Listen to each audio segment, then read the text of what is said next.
Hi, Maya. I'm just doing a sound check. Can you hear me? Yes, I can. I was just muted there, but I can. Yep.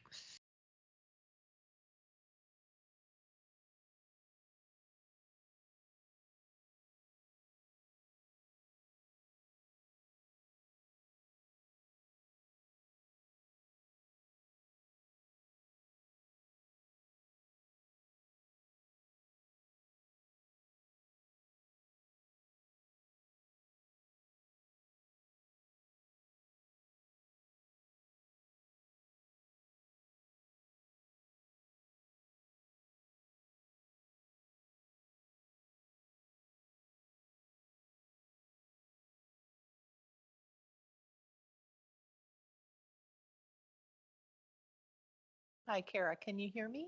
Yes, I can. Great. Thank you. If you can just keep your camera and microphone turned off, and I'll Sure. let you know when it's your opportunity to address council. Okay, beautiful. Thank you.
Hi, David. Can you hear me?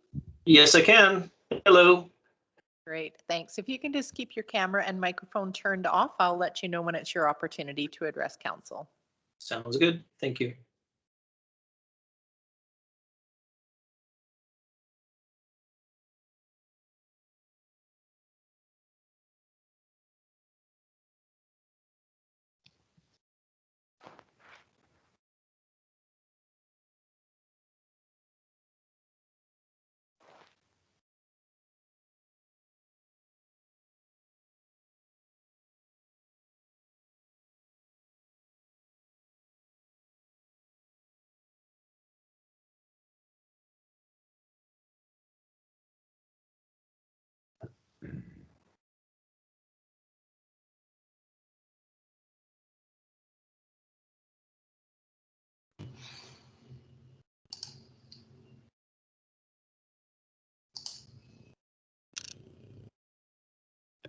Hi, Graham. Can you hear me?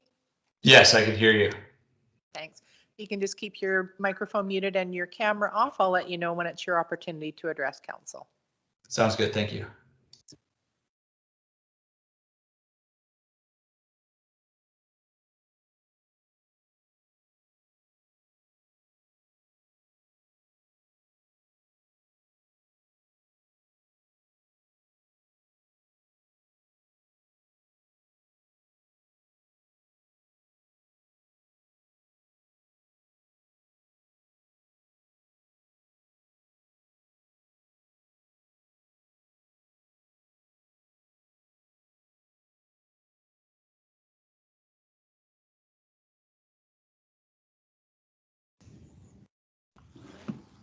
Hi, Phil. Can you hear me? I can, yes. You can just keep your camera off and your microphone muted. I'll let you know when it's your opportunity to address council. Okay, thank you.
I just realized why I like video meetings so much. And it's because it's the closest thing we have to teleportation. I gotta laugh at Al. There's always something to be grateful for. I thought you were going to do the beer thing again, but Okay, council, we're on 7 o'clock. I'll just confirm with staff. Are we ready to go with tonight's meeting? Your worship, we are. Okay, thank you. So good evening, everyone, and welcome to our virtual regular meeting of council of Monday, April the 12th. I wish to now call this meeting to order and also begin by acknowledging that we are meeting virtually on the unceded lands of the Sauk and Shaanu nations, upon whose lands and territory our district conducts its business. First item is item 5 is Ministerial Order M192. And that is that council is holding this meeting without members of the public in attendance under Ministerial Order M192, as council chambers cannot safely accommodate the unknown number of public participants wishing to attend, and that council remains committed to ensuring openness, transparency, accessibility, and accountability through the submission of written comments and the provision of live and recorded broadcasts of the meeting. So we'll look for a motion for that ministerial order, please. Moved by Councillor St. Pierre and seconded by Councillor Logans. We're all very familiar with this, so I'll call the question. All in favor, please. And any opposed? That's carried unanimously. Here in front of you tonight is our agenda with a few amendments. So we do have supplemental correspondence in regards to item 7.1, the development variance permit for Otter Point, as well as supplementary info for item 18.3, bylaw 815. And also, council, you will be aware of a late email that came in from Ms. Paulina Nolega. So these will all be items that we will accept tonight as we approve tonight's agenda. So I'll look for approval of the agenda with the addition of these supplemental information, please. Moved by Councillor Bateman and seconded by Councillor Lajeunesse. All those in favor? Opposed? That's carried unanimously.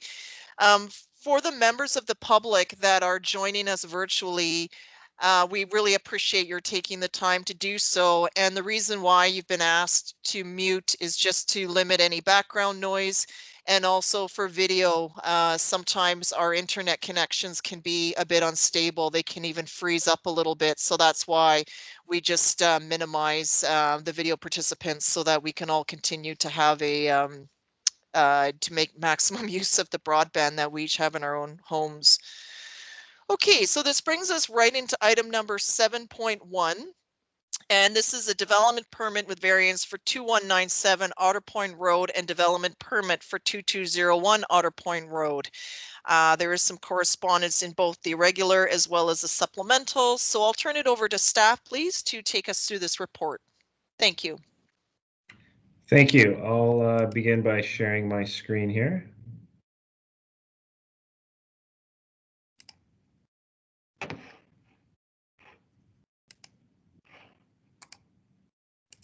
All right, the proposal is a request for approval from council to issue a development permit with variances that would permit the development of two 3-story mixed-use commercial and residential buildings located at 2197 Otter Point Road. The developer of the property has offered to design and construct a new 36-stall parking lot for John Phillips Memorial Park with electrical access to support community events. A development permit is required for municipal facilities in parks, so staff's also requesting approval from council to issue a development permit for a new parking lot at John Phillips, which is located at 2201 Otter Point Road. 2197 Otter Point Road is approximately 2.14 acres and is zoned neighborhood commercial C1. 2201 Phillips Otter Point Road is 6.98 hectares and is zoned public recreation P1 zoning. The proposed new parking lot for the park will use approximately 0.14 hectares of park area.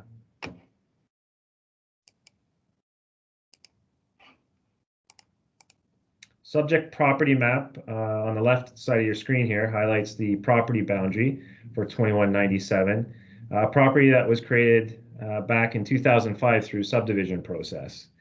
To the north and east of John Phillips Park, to the northwest is Municipal Hall, and to south and southwest is 2100 Otter Point Road, a property zoned for small lots, single-family residential.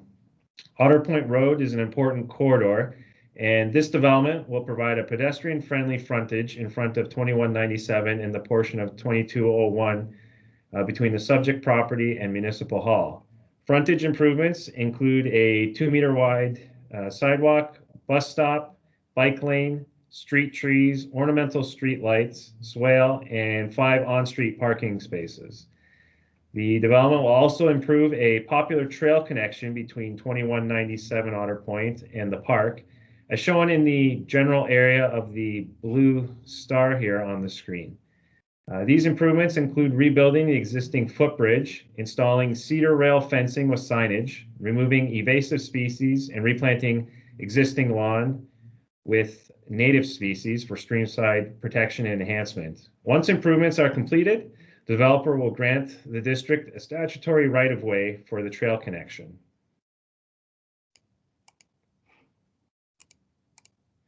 The development proposal here details include 77 rental residential units with a minimum 50% of the units on the ground floor to be designed with accessible features for barrier-free living. There will be 1,192 square meters of ground floor commercial space, all street-oriented with accessible public commercial plaza space as well. Considerable improvements will be completed to the existing riparian area to compensate for the reduced streamside protection and enhancement area. A community garden will be provided for the residents on site, and the garden will be equipped with water and power, accessible seating, and a secure area for community tool storage. The 122 stall parking lot will provide 104 parking stalls for the 77 residential units and 18 parking spaces for the commercial space.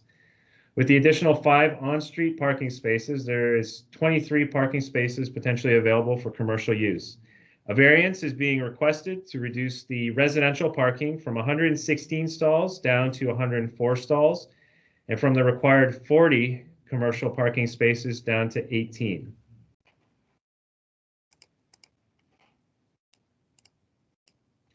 Located within walking distance to the town center, the proposed development provides much needed rental housing and accessible rental housing, along with a pedestrian-friendly neighborhood supported by commercial opportunities.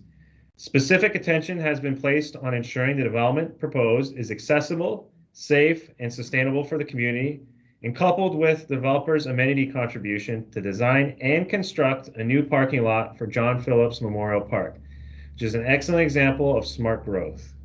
When applying a low carbon resilience lens to the development, there are several economic, social, and environmental co-benefits that can be achieved. It's for these reasons that the parking reduction is supportable by staff. Parks and Trails Master Plan identifies John Phillips Memorial Park as a community park, which is a destination park that serves residents and visitors. Community parks include amenities such as washrooms, trails, and parking lots. A number of design features will be included within the parking lot area. These are detailed in the report. It's important to highlight that the existing gravel pathway will be located and designed as an accessible, separated pathway for pedestrians and cyclists. The parking lot will work around the existing washroom location, and memorial trees will be protected. Accessibility, crime prevention through design, beautification through landscaping, electrical conduits to support community events, and stub-out connections for electrical where all priorities that will be provided. Providing additional parking will allow more visitors to the park and relieve pressures from the Municipal Hall parking lot. With neighborhood commercial uses situated next door and improvements to the pedestrian and cycling infrastructure, the commercial uses will benefit from increased foot traffic as Sioux continues to grow and work towards becoming a more complete, compact community. So here are some landscaping plans that were submitted. This shows the two sites which have been designed with involvement from staff providing input. Vegetation appropriate to the local climate and riparian appropriate species have also been included as part of these design proposals. Next are the elevation plans. The high-quality architecture, landscape, and urban design provides a well-designed and articulated building with facades adjacent to the street. The design strengthens commercial viability and encourages pedestrian use and social interaction. Prior to concluding this presentation, I'll be presenting a flyover video of the proposed development for 2197 Otter Point, which was provided by the applicant. Also to note, I believe the applicants are in attendance, should there be any specific questions for them to answer. And with this next slide here, I will play the video.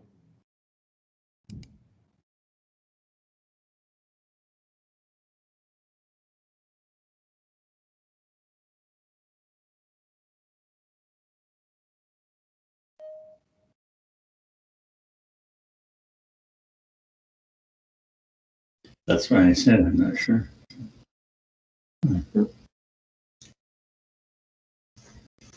What's this? Well, this is on the just. Please turn your microphone off.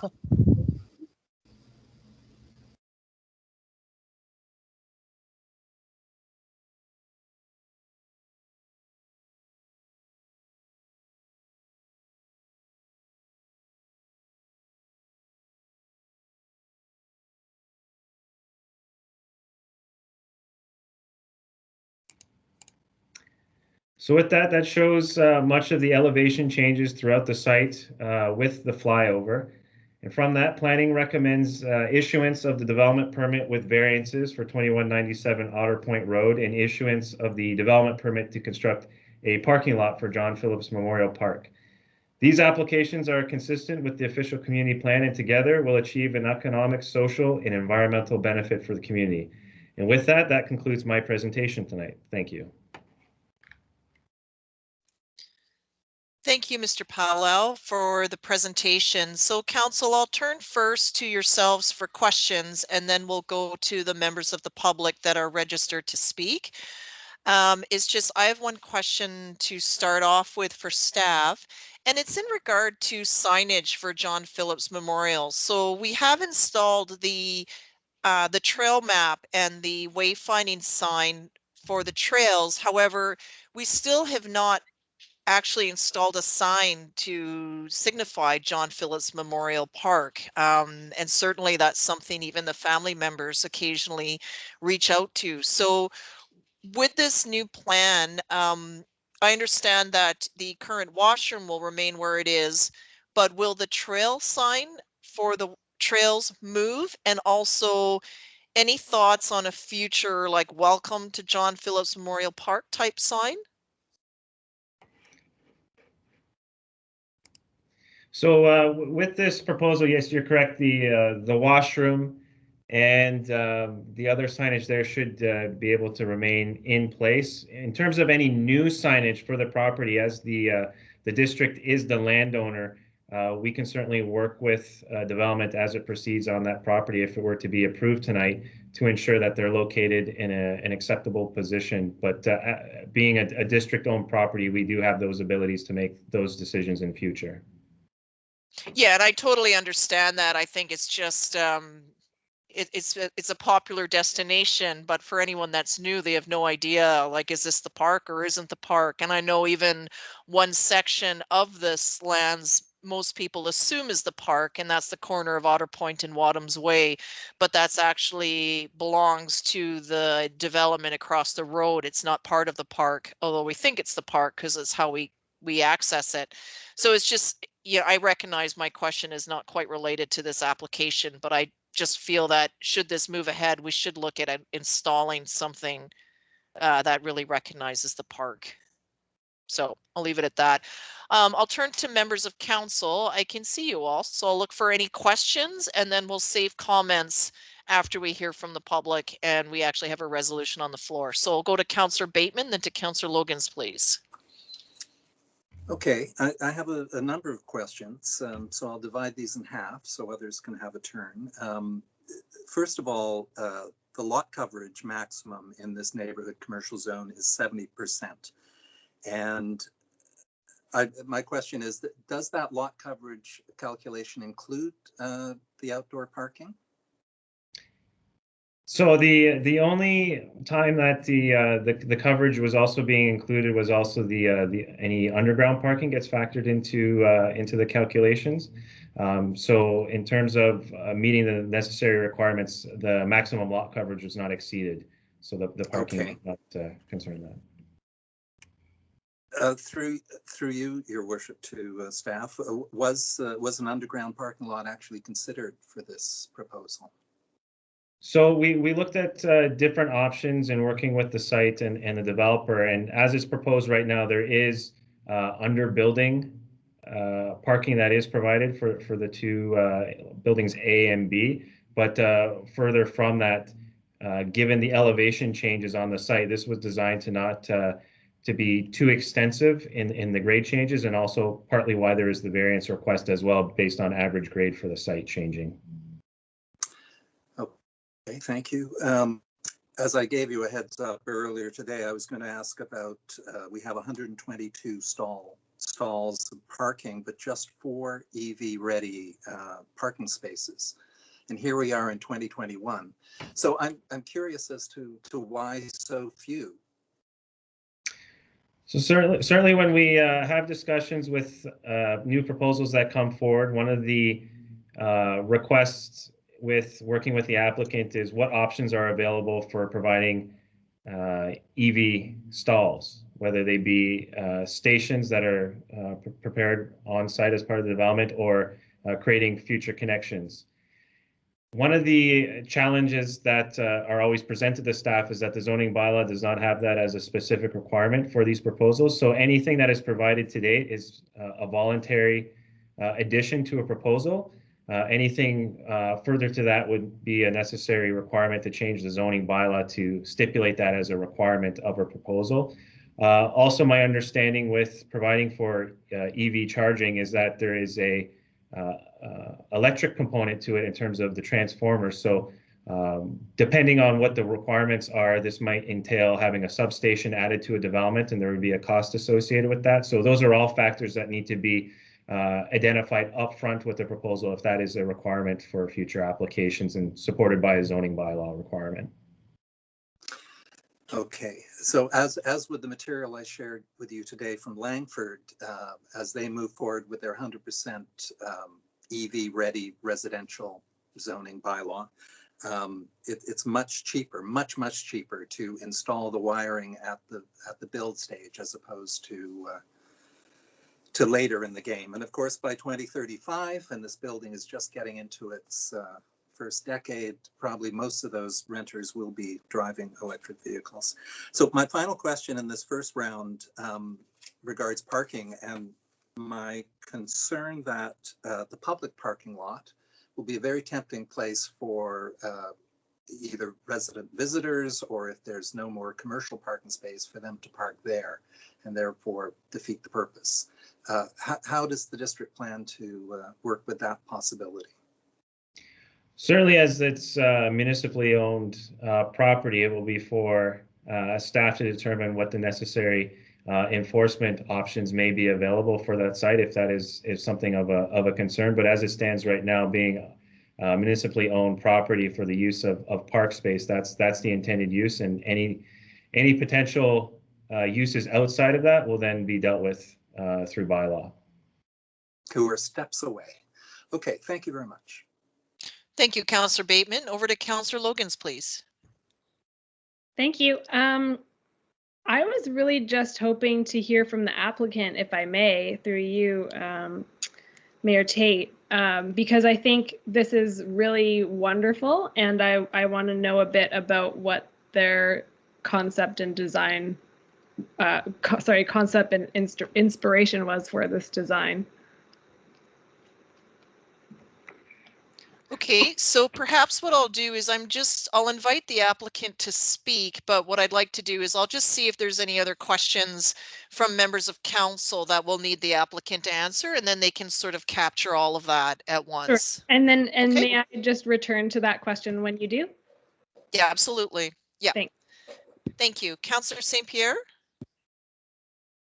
Yes, I might also have a further question for the applicant. Specifically relating to the parking and transportation demand management, and whether or not as they bring in, if this development goes forward, as they bring in tenants, whether or not they'll be considering helping people actually make use of active transportation, public transit, so on and so forth, provide incentives and so on. So that's one question. The other question is whether or not permeable pavers have been considered. And I know that there's a risk based on the Correspondence report of hydrocarbon spills. And I'm not sure if that would actually cause issues with, infiltration of those things into the water table if you use permeable pavers. But I noticed that they were also concerned about, getting the water back underground. So I'm curious about permeable pavers in this particular application. Mr. Paolo, do you have an answer for that, or would you rather the applicant address that? We certainly had discussions on what options were going to be available, and recognizing a lot of the environmental aspects from the environmental consultants were being taken into consideration as to how to increase the environmental viability of the property, and at the same time also looking at the municipal park area for parking, and how all of this would factor into a viable development. And so the conclusion that we came to is what's before council at this point. And if the applicant wants to add anything further to that, they certainly can. But we certainly had many discussions that included those aspects as well.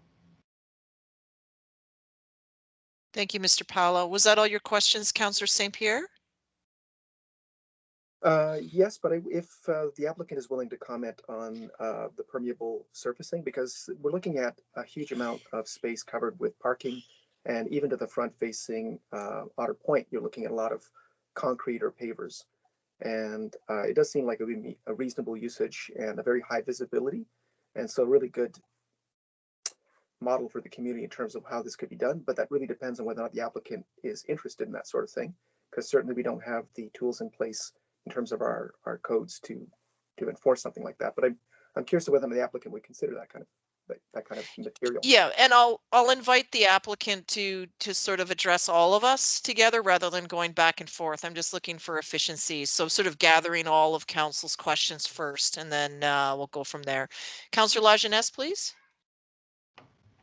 Yeah, I'm just wondering. I looked at the site today from the parking lot at the municipal hall, and it looks to me like from the parking lot that will be for the park predominantly, that a ramp could be constructed from the west end of the parking lot along the existing slope below the existing municipal parking lot. It looks like there's about 60 feet or so of run there that could be used to construct a ramp to connect the two parking lots to make it more accessible. Because if without that, it means that a person in a wheelchair with a stroller or whatever, if you're attending an event, the lower lot's full, you have to park in the upper lot, or vice versa. You would have to go out onto Otter Point Road and go take the long way around. And I think having a ramp connecting those two lots would be a valuable asset. Thank you, Councillor Lajeunesse, and we certainly learned more about accessibility into the park from the market that was there last summer and some of the challenges that some folks had. So thank you for raising that. Other questions from members of council? I'll go back to, I'll see if Councillor Beddoes has any, and then I'll go to Councillor Bateman. No, I just have comments and observations, but that'll come at a later time. I have no questions for staff or the developer at this point in time. Thanks. Thank you. Over to Councillor Bateman, please, for a second time. Yeah, just one question for the developer. about green building initiatives, solar power, rainwater harvesting, use of natural building materials, locally sourced materials, that sort of thing. I know they have to go to step code number 2, but any other initiatives? Thank you. Okay, thank you. So that, I believe, covers all of council questions. So I'd like to invite the applicant, if you're so willing, if you would like to answer any of these questions, starting off with Councillor Logan's and her question asking, what was the inspiration or the vision, and how did you come up with this idea for this property? And then there's the questions on permeable pavers, green build, EV charging, and so forth. And if you could introduce yourself, we would appreciate that. Hi, Mayor and Council. My name is Graham Mann. I'm the owner of GT Man Contracting, and I'm representative for RGF Developments. So the concept and design kind of comes from looking at your strategic housing needs, seeing that rental hasn't been a big player in the Souk area for quite some time. Rentals, I think on some smaller scales have been done, but not to this scale. And so we felt there was a need for it, and we felt this property, given its zoning, was a good fit because it gave a residential component as well as the commercial. And given Souk is growing, there is going to be a need for the commercial aspect as well. The design kind of comes from a lot of conversation between David McGrath, who's from WA Architecture, who's on the line as well, and myself, and kind of just going through what we feel was a good color palette and good use of product to create an attractive building that has long-lasting materials that will do well in the environment there. And we also wanted to create a good streetscape for the folks that are driving up and down Otter Point, that they can see an attractive building, as well as for the folks that are going to be on the backside of the building, that they can take in the beautiful view of the park and Knott's Creek and the pond. So those are kind of a few of the things that come to mind when thinking about the concept and the design and the usability. If I can touch on, talking about accessibility,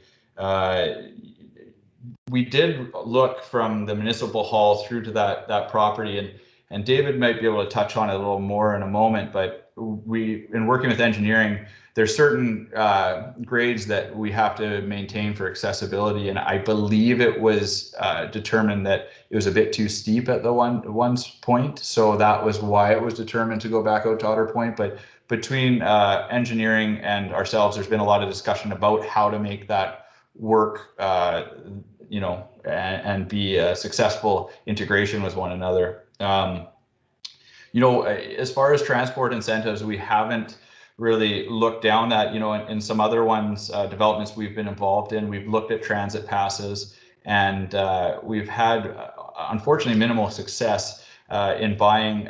We bought 56 passes for the last development, and only 25 were used. And I'm not saying that isn't a good amount that was used, but it was limited in its success in that particular development. In speaking to permeable pavers, there actually is a large portion that we're considering permeable pavers and or permeable concrete, because permeable concrete, which many people don't know exists, is a good product, and it can be applied and usually have a bit more success in its permeability. Often the pavers end up becoming clogged over time, and most engineers will tell you that after a year, the fine silts typically make the permeable paver redundant. So in the riparian area, which we had Cougar Day do the environmental assessment on, we are asking for that relaxation, but in actuality, we're going to, I believe, take the riparian area and take it back to a much better state than it is currently by a long shot. And in that zone, that differential of 15 meters, 50 feet, all of that will be permeable. To speak further to the water on site, all the water on site will be collected. It will be going through essentially, it's like a rain garden. There are systems that help treat water on site, and then in the event of heavy rainfall, there essentially is an overflow after it goes through the silt traps that would then naturally flow into the waterway, the creek system in the pond, and then eventually to the ocean. I'm just trying to touch base on all the points that were given there. One thing, we are a certified built green builder, GT Man Contracting, our company. Those practices will be at play in this building. We have we will be running conduiting to speak to the fact that solar is something that is being more and more used, and we'll be making it so the ability to put solar so it won't be a large retrofit. And then also hearing one of the councillors' comments in regards to EV charging, I agree wholeheartedly that we are going to see more and more electric vehicles. And so we definitely will be pre-wiring all the tuck under stalls because that is a viable way for us to do it. And I think even the possibility of running some what we call dead-headed conduits from the electrical room out to a few key locations for the future expansion. The one thing we have to be mindful of is our electrical rooms can only handle so much electricity coming in, and thus only so much can go out. So we definitely know there's a need, and we know that this is the wave of the future. And so we're going to prepare the property as best as we can at this point to achieve those things. I hope I didn't miss anyone, but if I did, please feel free to hit me with a question and I'd be happy to do my best to answer. Thank you very much, Mr. Mann, just for that great summary. I'll just ask council, is there any question that you had that went unanswered at this point? Meaning, and just be mindful that we still have public input to follow. Anything from anyone at this point? Councillor Bateman? For a third time, there was in the Parks and Environmental Services referral for the public parking lot, there was a suggestion to provide additional screening trees within the park. And I'm wondering whether that will be looked at. We have a fairly robust planting plan of trees going between our parking lot and the park itself. Are you referring to the buildings parking or the proposed parking between the municipal hall and our proposal? This was the public lot. The public lot, as I understand it, we've placed the trees with our landscape architect in relationship to what Parks was wanting to see, and maybe staff could speak to that, but that's as my understanding. Thank you. Thank you, Councillor Bateman, and thank you, Mr. Mann. So I'll turn now to our corporate services.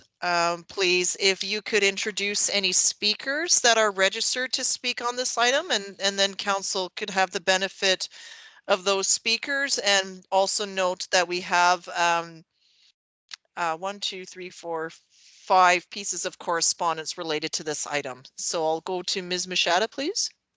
Thank you, Your Worship. Besides the two people representing the developer, which was Graham and David, I have Kara registered to speak for this item. Okay, I'd like to invite Ms. Kara to address council, please. Hello, can you all hear me? We can, yes. Okay, and if you'd like to turn your camera on, please do so now if you like.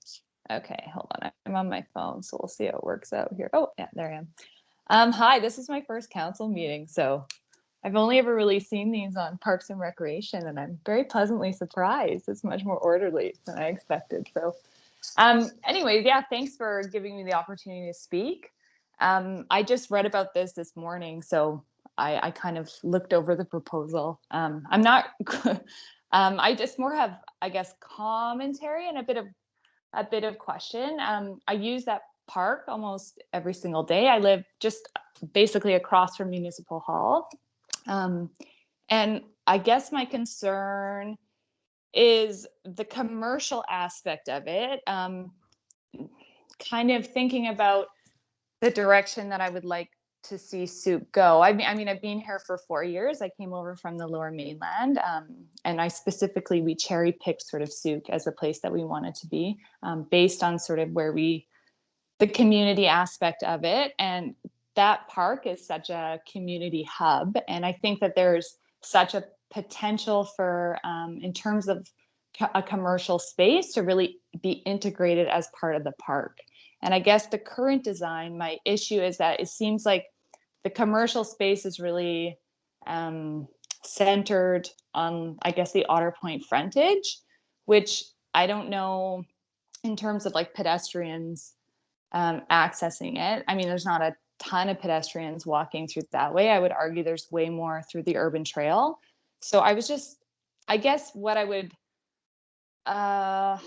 wondering if maybe, I don't know, more thought could go into the design in regards to like somehow integrating the commercial space as to be part of the park more. Because if I'm at a park on a sunny day, and if I think about being at parks at a sunny day, and like there's an ice cream shop with picnic tables outside at the park, that's like a really nice thing versus just like a parking lot.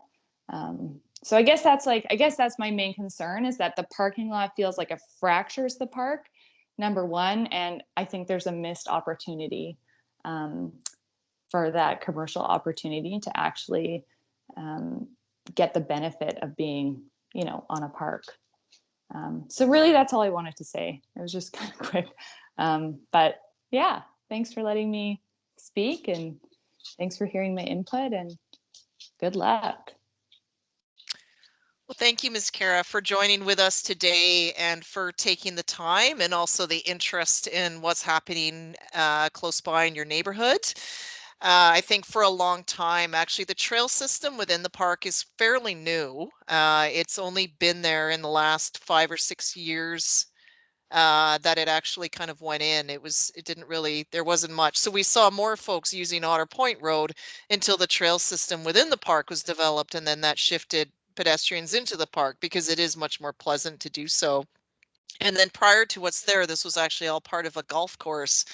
And so that's where the original build out came from. And but I think you may have provided the developers with a unique option there. We are certainly in need of ice cream and sweets and the like, and certainly having such a confectionery item located close to the park may be a win for everyone. The plan overall for Souk is also to develop a sidewalk network. As we heard here, there will be a sidewalk and bike lane running in front along Otter Point, so that'll also make for a safer pedestrian connection.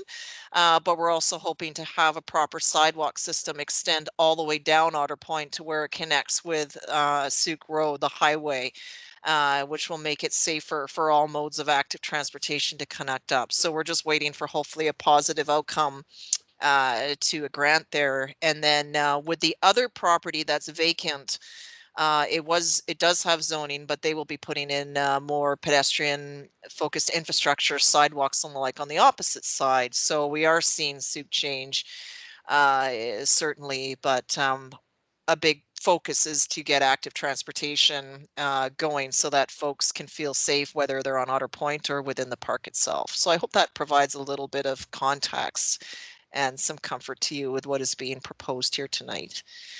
So Ms. Machada, I believe Ms. Kara was I heard you say is our only registered speaker other than the applicants, in addition to the written correspondence that council has received. Can you just confirm that is correct, please? Your worship, thank you. Okay, thank you. So I'll turn this back to council, and I'll ask, before we comment, of course, procedurally, we do require a motion on the floor. So I'll go to Councillor Beddoes. I see your hand is up, and then Councillor Logans. Yeah, I'd be willing to make a motion that this project go forward. I know there's a couple of motions needed, I guess. Yeah, I'll make that motion, then I'll comment to the motion. How's that? Okay, so I'm going to read it out here, and that is, Ms. Machada, can these be read together, or do you want separate votes because they're separate items? Yeah, one can be without the other, so that's why they're listed as 1 and 2. So there are two separate motions.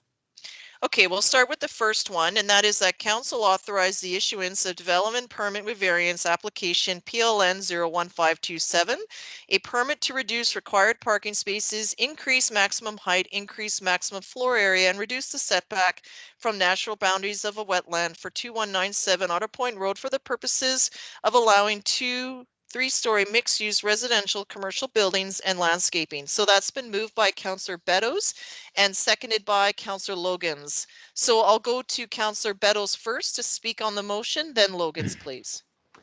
Yeah, first of all, I like this. It looks like it's going to, we desperately need rental accommodation, and they've addressed that. And I was a little bit taken aback by the 1.5 parking stalls to 1.31, I believe. But it is on Otter Point Road, and they're putting a bus stop in front. So I'm not, that's not a deal breaker to me anymore. I do have some comments about the parking lot, but that might come into the second part of this motion, the next one, or do you want me to comment on it now? That'll be for the second one, please. Sure, So and just hold on that. I like the idea that they have some separation between the two parking lots, you know, in the landscaping, and I very much liked Councillor Bateman's comment about the EV chargers, and it looks like the developer, even though we don't have the stick to make them, is considering a number of options. One is EV chargers for the some of them, which is very easy to wire, and the possibility of putting in solar panels in the future. So there's not too much. I have some comments about the parking on the other side, but I'll leave that for the second motion. Basically, I'm in favor of this going forward. Thank you, Councillor. And over to Councillor Logans, please. Thank you. Yes, definitely in favor of this moving ahead. Mr. Mann answered my trick question. It was a trick question.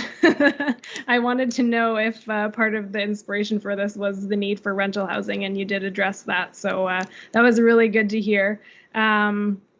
This will make the park much more usable and safe. It can be a busy park at times, but also there's a lot of downtime. So I think this will help pick up that downtime, and it really will fit well in the area, especially if you consider what may happen across the street one day, and that it's pretty much right downtown, and we have a lot A close by. So when you think about that as a whole area, it's going to be really, really awesome addition to that neighborhood. And I really did like Kara's comment about the design of frontage on the park. One question, I wouldn't expect the developer to change anything at this point, but one question I might have, if anyone cares to answer, would be if we could have one of the maps up and just point out on, since this is recorded and on video, for everyone to see where all of the connection points are for pedestrians on the map to the park. We're actually on a motion, so we can have staff follow up on that. Yeah. Anything else, Councillor Logans? Okay. I'll go to Councillor St. Pierre's next. I'm also excited by the options that are being offered here. Especially because I think we're getting a neighborhood hub here. The park has already been a neighborhood hub, but now with the addition of commercial and some rentals, I think the entire neighborhood is going to be really invigorated. And I think this is the kind of development that needs to happen in a lot of different places in Souk. But this is actually going to provide a really excellent anchor for people to gather. And I hope it'll be a cafe. I hope it'll be ice cream. I'm hoping there'll be, you know, a restaurant. I'm hoping there'll be good places to gather by the park, and for people to spend their money and so on and so forth, spend their time. I would be interested in following up on Councillor Bateman's suggestion of the EV, and that would be in terms of potentially having plug-ins and amenities for food trucks around the periphery of the parking lot, if that was of interest, because that would be adjacent to the park, and that could provide ice cream and other foods, and I think that might be interesting too, and might not necessitate a huge redesign, which, as Councillor Logans has suggested, is not likely to happen right now. Although I do appreciate Ms. Kara's comments, because I do think that the frontage of the park makes a lot of sense. Okay, thank you. I'll go to other councillors, Councillor Bateman, and I'll circle back to you, Councillor Logans, as a second-time speaker when we've heard from all our first-timers. Go ahead, Councillor Bateman. Okay, thank you. I too am in favor of this proposal. It's an attractive building. The housing needs has identified this need. We have a need for some commercial space as well. You know, the difficult thing for many of us who've been here a little while, I've been here 17 years now in Souk, and change can be difficult. I mean, that park, this quiet little central park we've had in Souk, where you can go for a little meditative stroll, it's part of the changes that are happening here.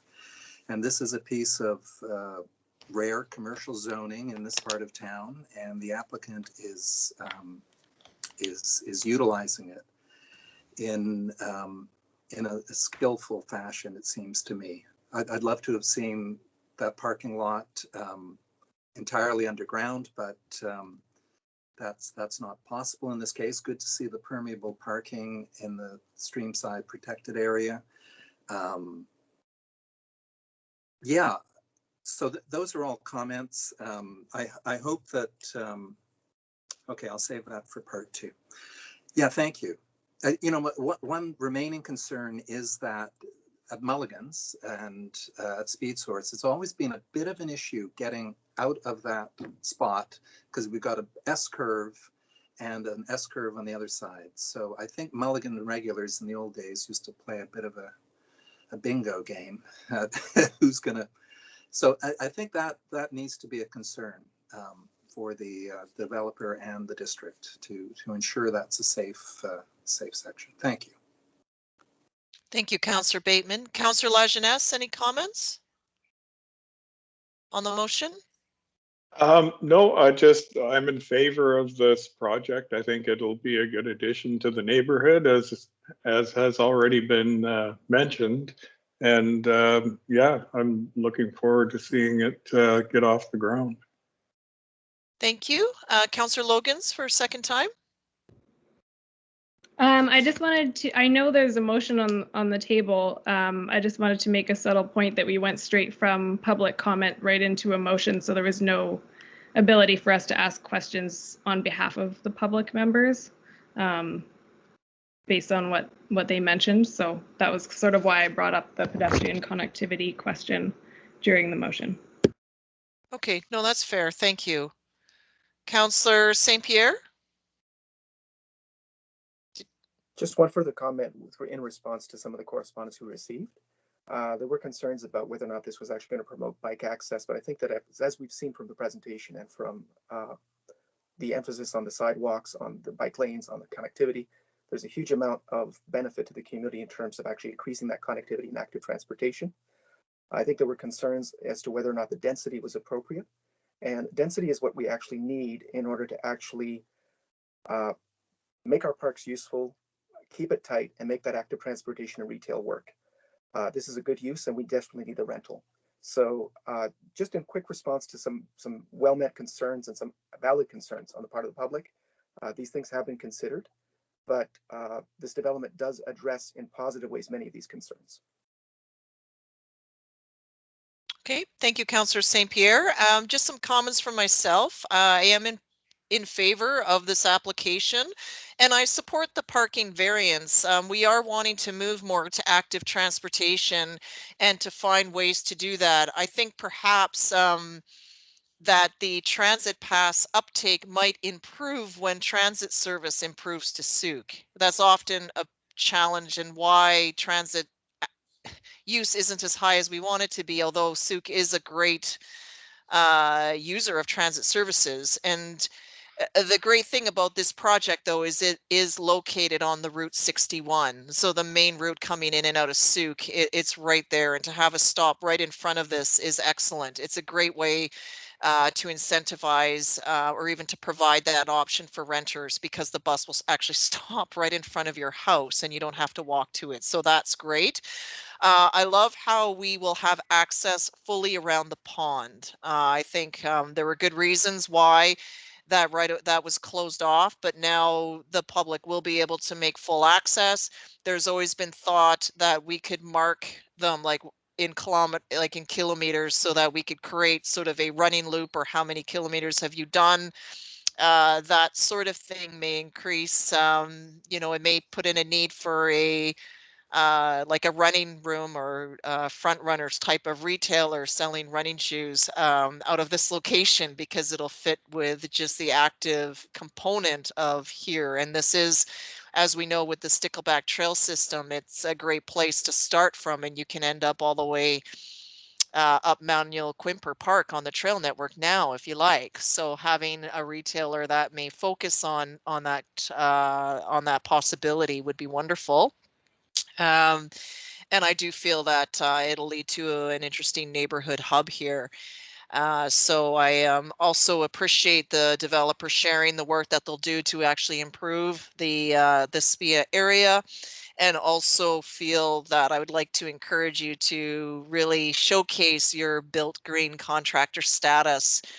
Souk has a lot of potential, and here's an opportunity for you to really shine with this project. So I'd encourage you to really do all you can, and we'll be happy to just promote the good practices that you're doing with this particular one here.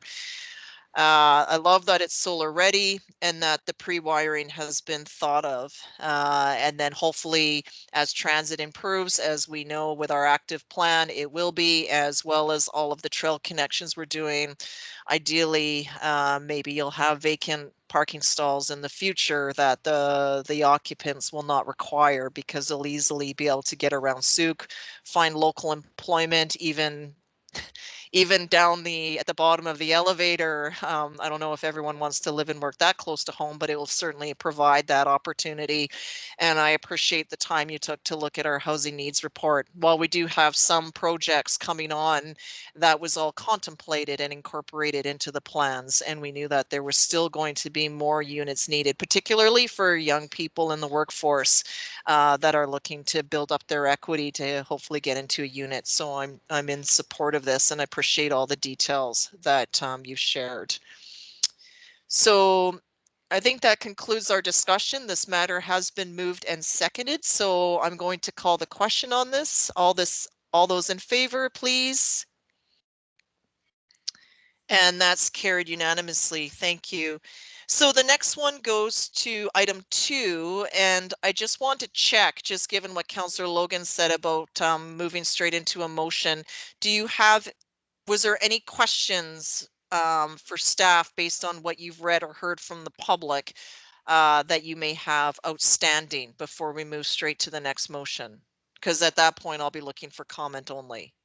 So I'll see questions first. Councillor Beddoes, were you going to move the motion, or do you have a question? No, I was going to wait. I don't have any. I just have some observations. I'll wait till it's moved. It's okay. Sorry. Okay, I'll return to you then to move it, and I'll go to Councillor Bateman for a question. Go ahead, Councillor Bateman.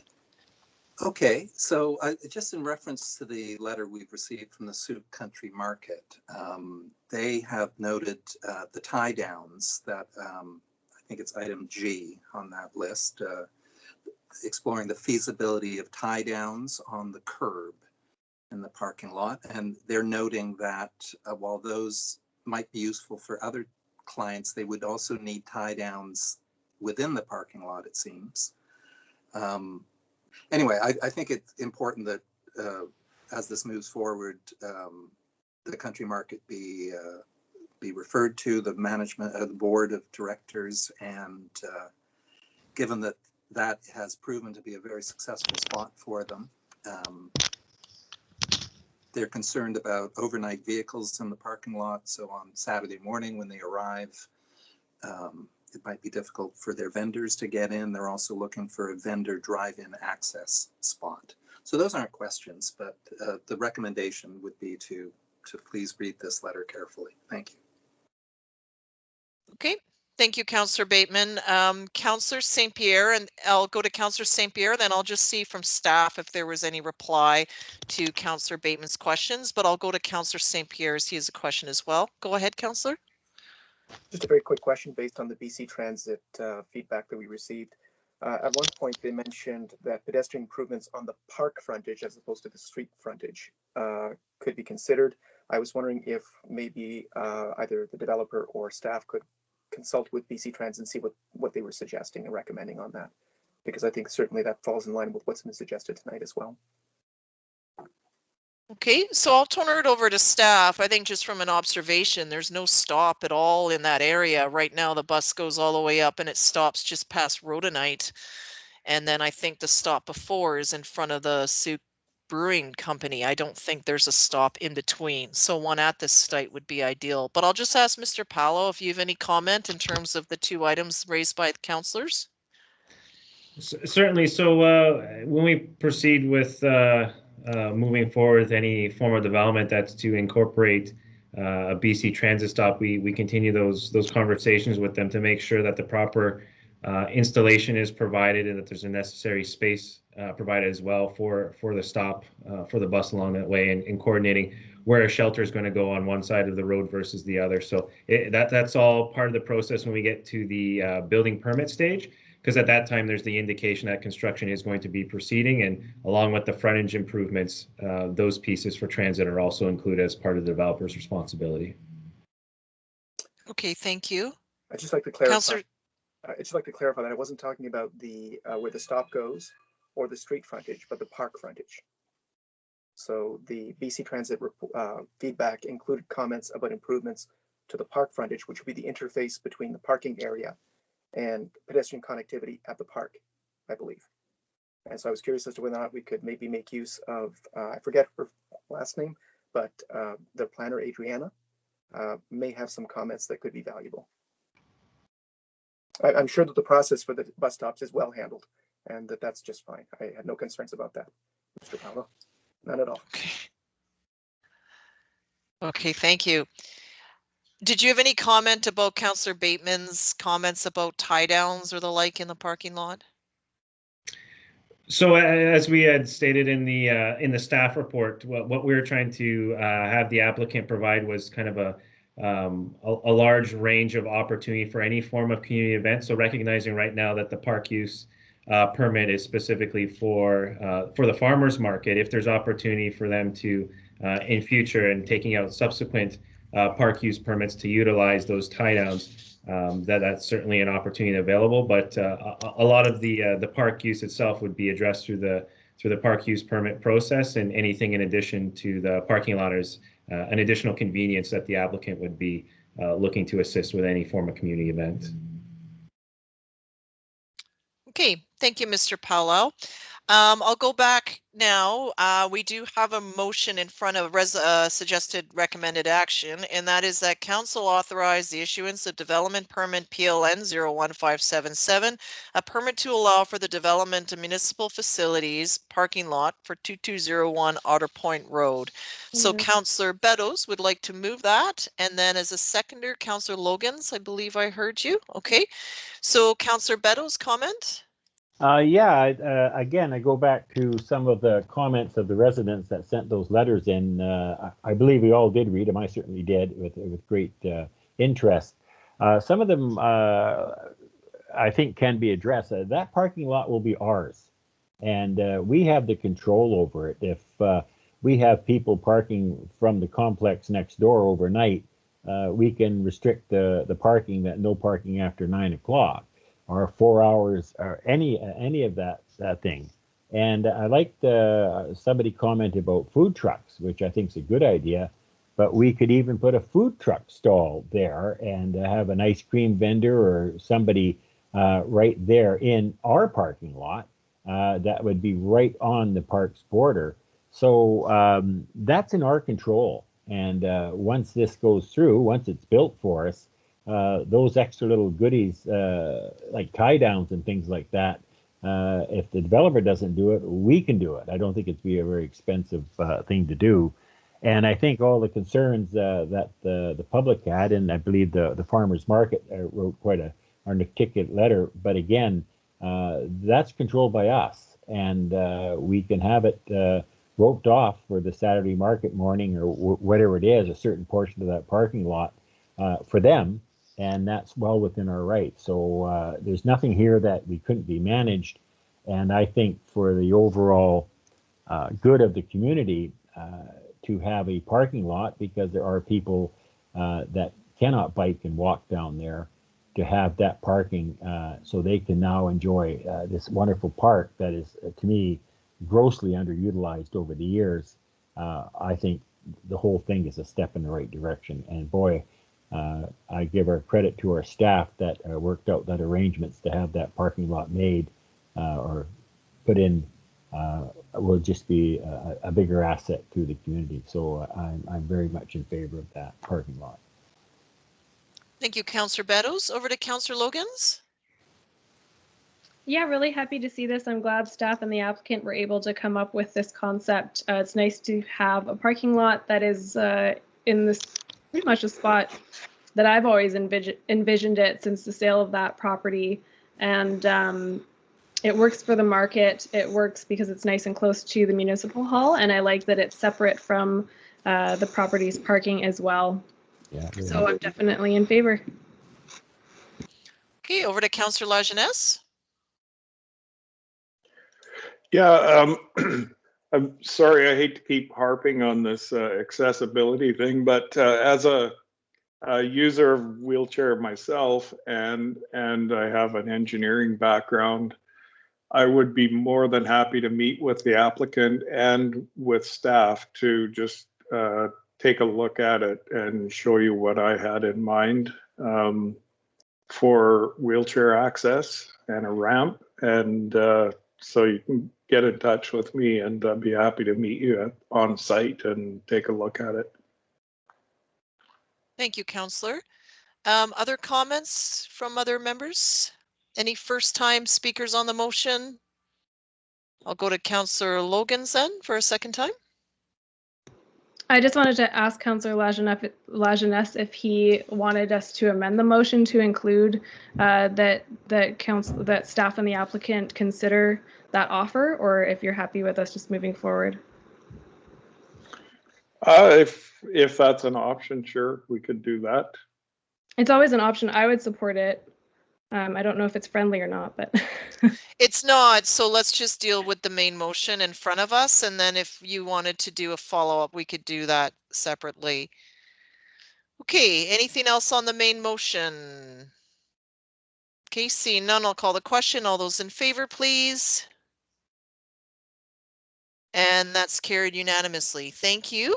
Councillor Logans, did you want to do a follow-up motion, or can we just leave it for staff and the councillor to follow up accordingly?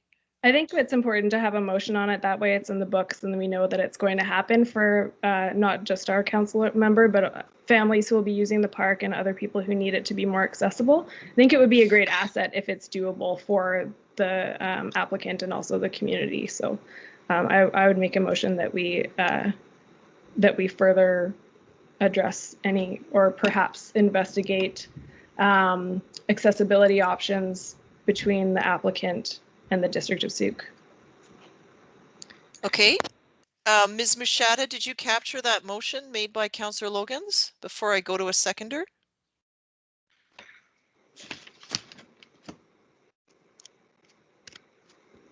And perhaps address should be changed to investigate. I don't want to make it that, you know, it's the be all end all of this, but definitely something we look into.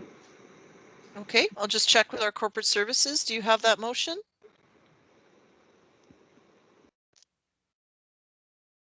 That council investigate accessibility options into the park. Yep, so that council directs staff to investigate and explore accessibility options to improve accessibility between the two parking lots. Okay.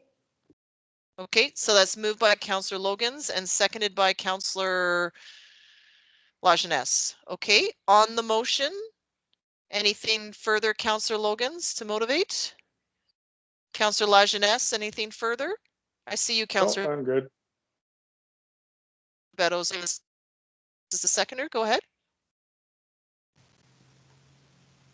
Councillor Lajeunesse, did you have any comment? No, I'm good, thanks. Okay, Councillor Beddoes, go ahead. Yeah, I just want to make it clear, because when they said the two parking lots, I don't want to get it confused with the parking lot that developer is for his buildings and the parking lot that they're building for us. The question is the parking lot that they're building for us and the municipal hall parking lot. I believe that's where that access is. And it wasn't specifically said, they just said between the two parking lots. So I just want to make it clear that those are the two parking lots that we're talking about, and that someone doesn't get their wires crossed and think it's, you know, we have that buffer between the two parking lots from the development. We don't want anything in there. We want it to City Hall. Yeah. No, it'd be between the two public lots. Yeah, so I think we can take that as friendly and just add in between the two municipal parking, just add in the word municipal. So between the two municipal parking lots. I'm okay with that. Okay. Anything further on the motion? No, and I do, you know, I do agree, so that if you happen to, you know, the one you pull into the one lot, it's full, you have to pull out and go into the second one, that you then don't, you just find a safe egress back into the park that is accessible without having to go all the way through our municipal parking lot to the road. Having been in our parking lot on Saturday for the country market, it's really busy. And so if you were then forced to find your way through and down, that could be a challenge. Whereas if, and I did hear some commentary that it may not be, the grade may not be there, but that's where I think now we just really want to confirm that that is an option through this motion, and that we further explore that and what would we need to do to level it or make it maybe not as steep. Perhaps there's something there. So look forward to staff coming back to us with that. Okay, I'll call the question on this motion then. All those in favor, please. And anyone opposed?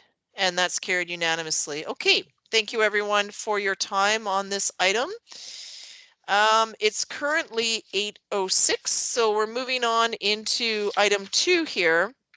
What I thought we would do is do 7.2, and then we'll take a short recess after 7.2, if that works for everyone.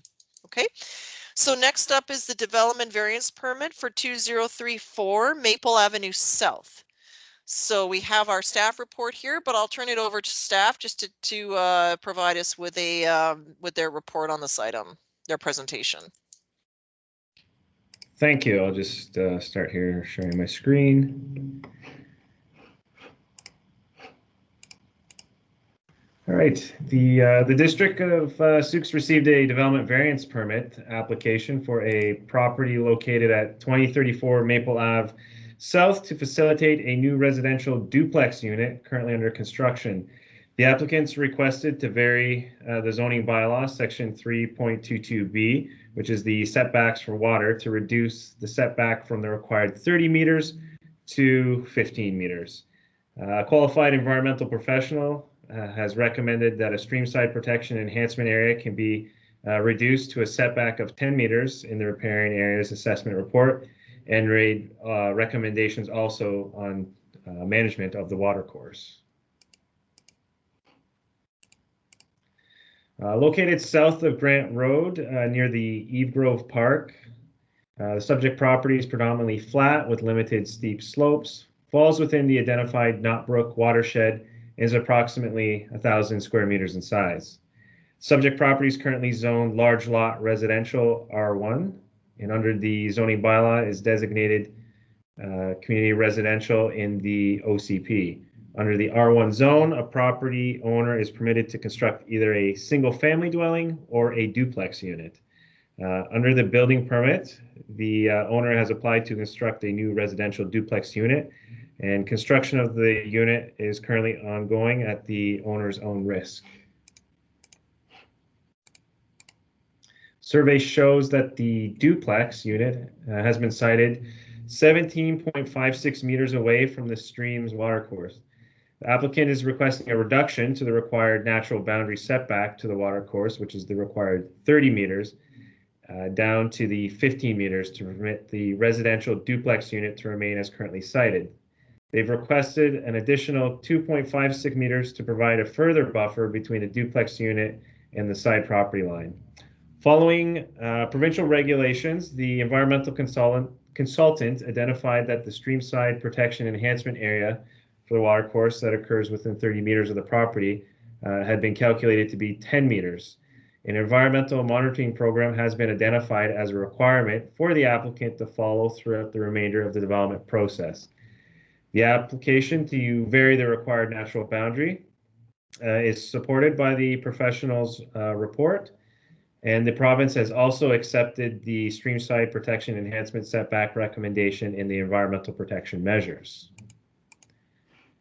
So the applicant's rationale, they had rezoned the property back in 2018 to the R1 zoning to permit the construction of a residential unit as the principal use on the property.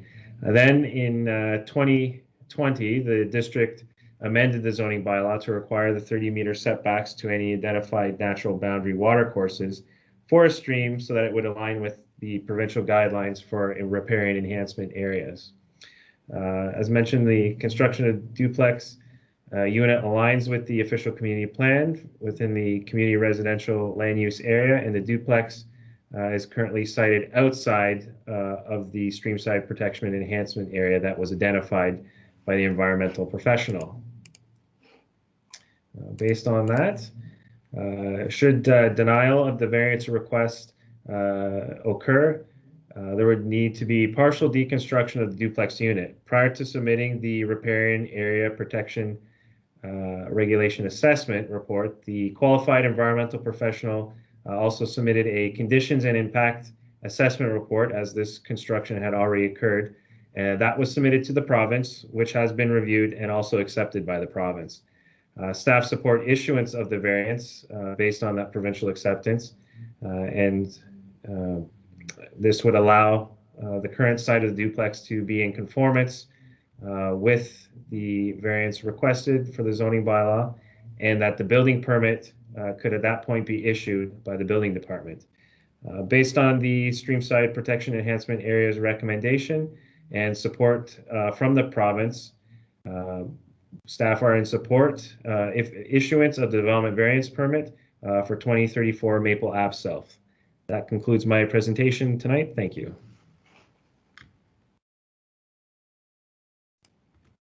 Okay, thank you very much, Mr. Palau, for that presentation, as well as your written report. So what I'll do, same as the last council, is I'll see if there's any questions first, and then I'll look to staff to introduce any members of the public, and then we'll follow up with a motion and so forth. So any questions from members of council? Councillor Lajeunesse, go ahead, please. Yeah, initially I had a question, and it was how does this happen? Like, how does the construction begin prior to the variance being requested? But based on Mr. Paulo's introduction there, it sounds like we changed the rules kind of midstream on them, and so is that correct? So in last year, when the changes to the setback requirements were introduced, that added an element that the applicant wasn't aware of. So they took a calculated risk in proceeding with construction of the property prior to the building permit being issued. And so when staff had flagged this requirement to be completed, they were already at a point where the foundation was being prepared on site. So once we had provided notification to them that we were not going to be able to proceed with issuance of the building permit as they had expected, they stopped all construction on the site until they could get the necessary reporting completed to the province, which required the assessment completed, as well as the conditions impact assessment, which is also required when there's an event that construction has proceeded within a streamside protection and enhancement area. So both of those were accepted by the province, issuing that the development could continue at the site as currently proposed without any negative environmental impact to the riparian area. Okay, thanks. Okay, thank you. Councillor St. Pierre. Just looking for further some further details in terms of what Councillor Lajeunesse was asking about. In terms of this calculated risk and moving forward without a building permit, is that happening a great deal? and I know that this is not necessarily specific to this one item on our agenda, but I'm curious as to, is this relatively normal? I guess is what I'm asking. No, it's not a consistent practice that has been undertaken by applicants, but certainly this has been a good indication to any other applicants that should they proceed, that these types of things can arise when proceeding with construction prior to a building permit being issued. And so it's certainly been a model example for doing that without approvals. Okay, Councillor Beddoes. Yeah, this is the staff. My understanding and what you told us then is as soon as it was flagged that they weren't in compliance, that all work had stopped. It sounds like it stopped for a considerable length of time. So it looks to me like this is an oops, and certainly the contractor has overstepped his bounds by starting it, but probably thought he had a pretty clear sailing. So I like your explanation and thanks for that. Thank you. Okay, Councillor Bateman. Yeah, through you to Mr. Pallow. I'm curious. I can't remember us making that zoning amendment back in 2020. I know I'm learning slowly about the riparian area regulations. They were passed in BC in 2004, and I believe back then when we adopted it in 2007, that 30 meters was intact. I do remember something about a floodplain variation or bylaw last year. Was that where this came in? So we had both the floodplain regulation as well as the addition of the zoning bylaw requirements for water setbacks as well, which included streams. So this was also part of that being flagged by the environmental consultant once we put it on the applicant's radar.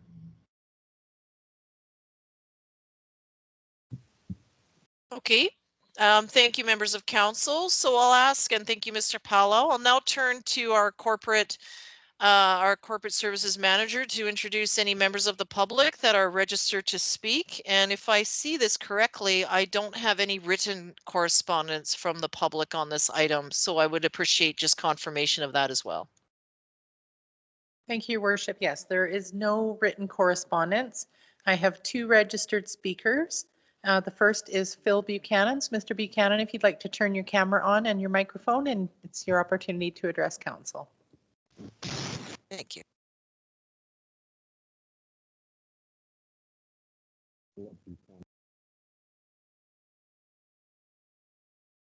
I'm sorry, Mr. Buchanan, we can't hear you.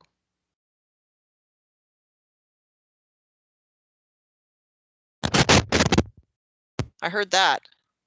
You heard that. You can hear me now? I can, yes, thank you. Okay.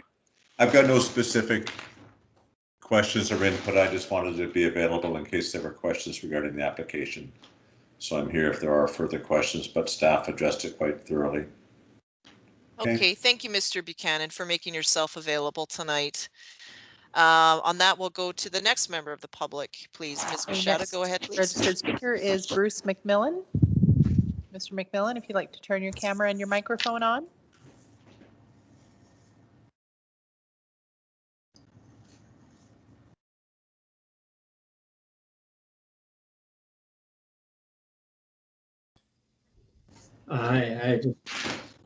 We're the adjacent neighbors, and we're in favor of the variance permit. That's all I wanted to say.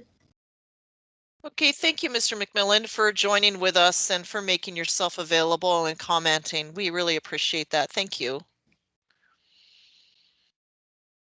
Okay, so Ms. Machado, that is the end of our public input session. I don't see any follow-up for council on this, as we had the applicant representative and a neighbor speaking in favor. So thank you both for that.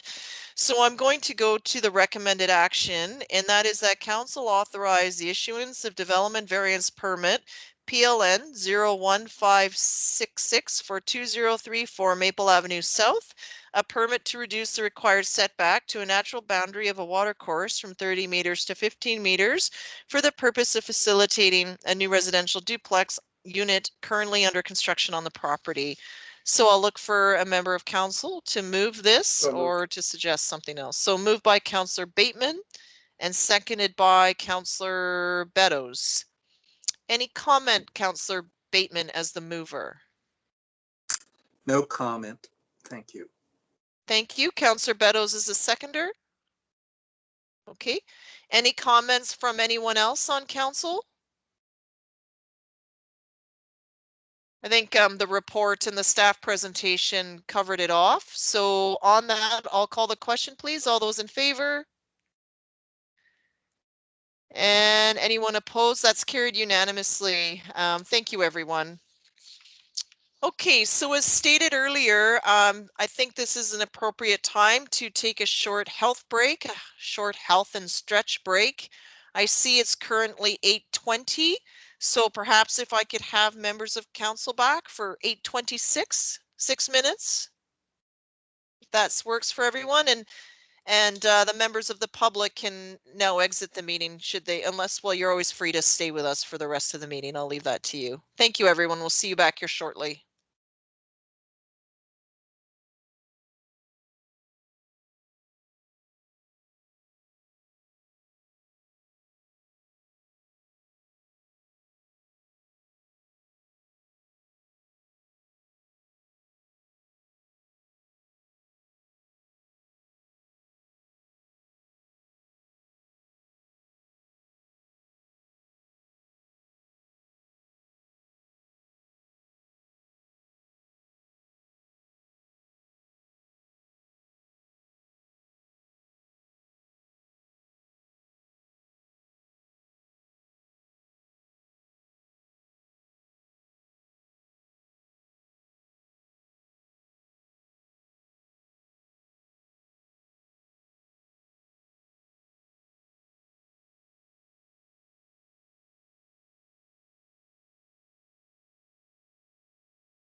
Okay, welcome back, everyone. It's 8:26, so we're going to continue on, and I see we have everyone here, except Councillor Lajeunesse, but we have quorum, so let's do this. So, item 8, adoption of meeting minutes. So we have our March 22nd regular council minutes here for adoption as circulated, please. Moved by Councillor St. Pierre, adoption, and seconded by Councillor Bateman. Thank you. And I would like to extend a thank you to Councillor Logans for chairing this meeting as Deputy Mayor. Thank you very much. You may put me out of a job. Councillor Bateman, I saw you had a question or a comment. Well, I'd sort of agree with you that you may be put out of a job by one day future Mayor Logans. Listen, I just had the one correction to make. Page 10 of the March 22nd agenda, I attended the CRD Board of Directors meeting, not the Parks Commission. Which there is no Parks Commission, it's the Regional Parks Committee, but I was at the CRD Board meeting. Thank you. Thank you, Councillor Bateman. Okay, so I'll call the question on adoption. All those in favor? And that's carried unanimously. Thank you. Item 9, report of the Chief Administrative Officer. So I'll turn this to Mr. McInnes, please. Thank you, Worship. And I do not have a presentation. I'm working on a detailed update of the strategic priorities chart for council for next Monday at the Committee of the Whole meeting. So nothing tonight, but certainly if there's any questions that council has of your CAO, I will endeavor to answer them. Thank you, Mr. McInnes. No questions for me, but I'll ask members of council if you have any questions for our CAO at this time.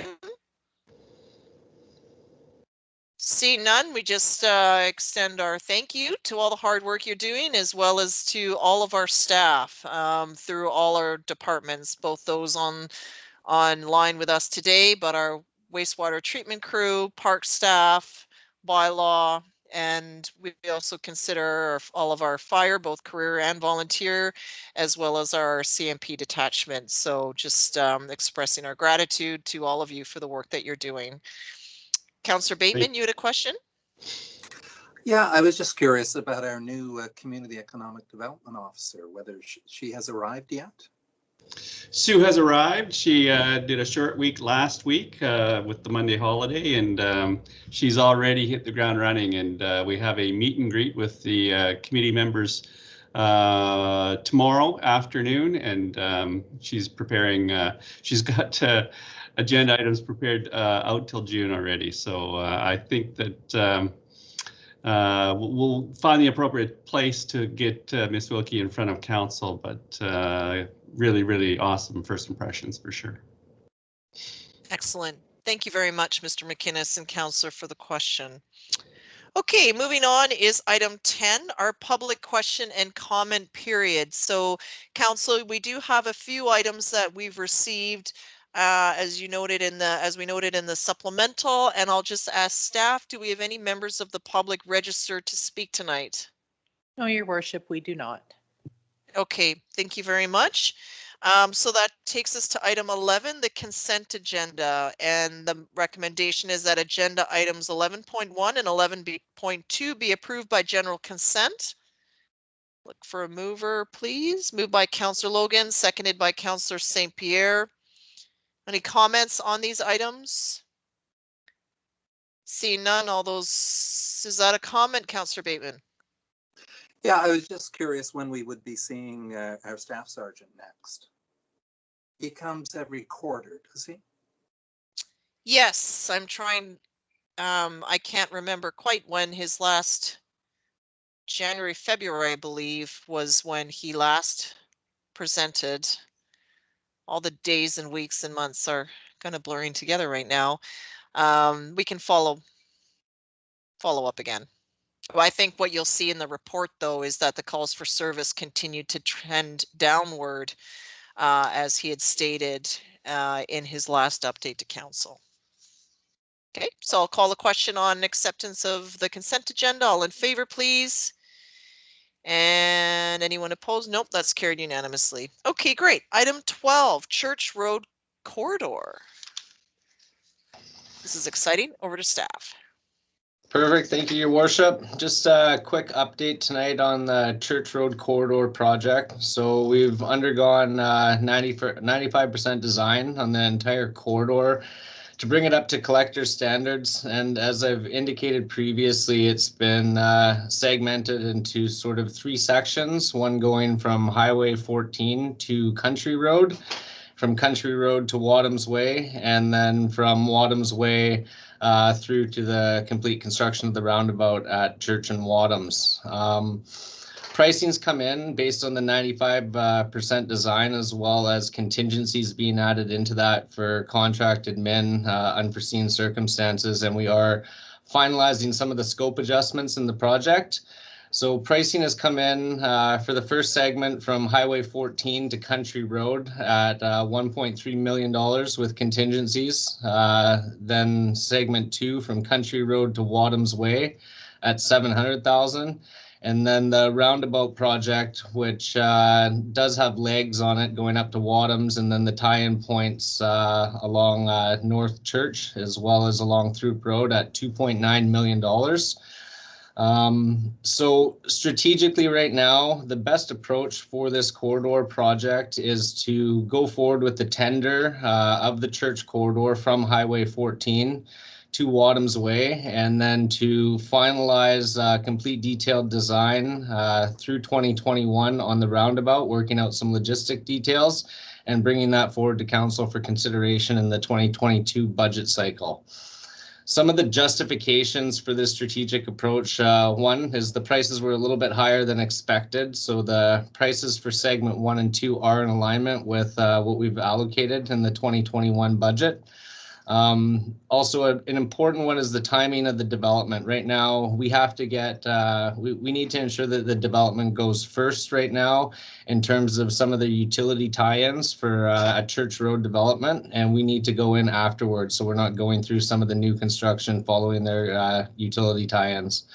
Further to that, in terms of potential grant opportunity we do have for the Otter Point corridor, from a traffic management perspective, it would be logistically challenging to implement the roundabout section construction as well as the Otter Point corridor if we were successful with that grant opportunity. That's the primary reasons behind it. We're in good shape for this project. Like I said, they do have substantial contingencies built in, and we will not know what exact pricing is until the time of tender. So staff is looking for council support to approve staff to proceed with the tendering of the Church Road Corridor Improvement Project from Highway 14 to Wadham's Way. Thank you, Mr. Carter, for the report and for that update. I'll just look to members of council for any questions. I have one just for the benefit of the viewing public. Can you just describe just shortly, Mr. Carter, what a collector road would look like? So for those that can kind of visualize what it currently looks like, when we say we're upgrading it to collector status, could you just kind of describe that?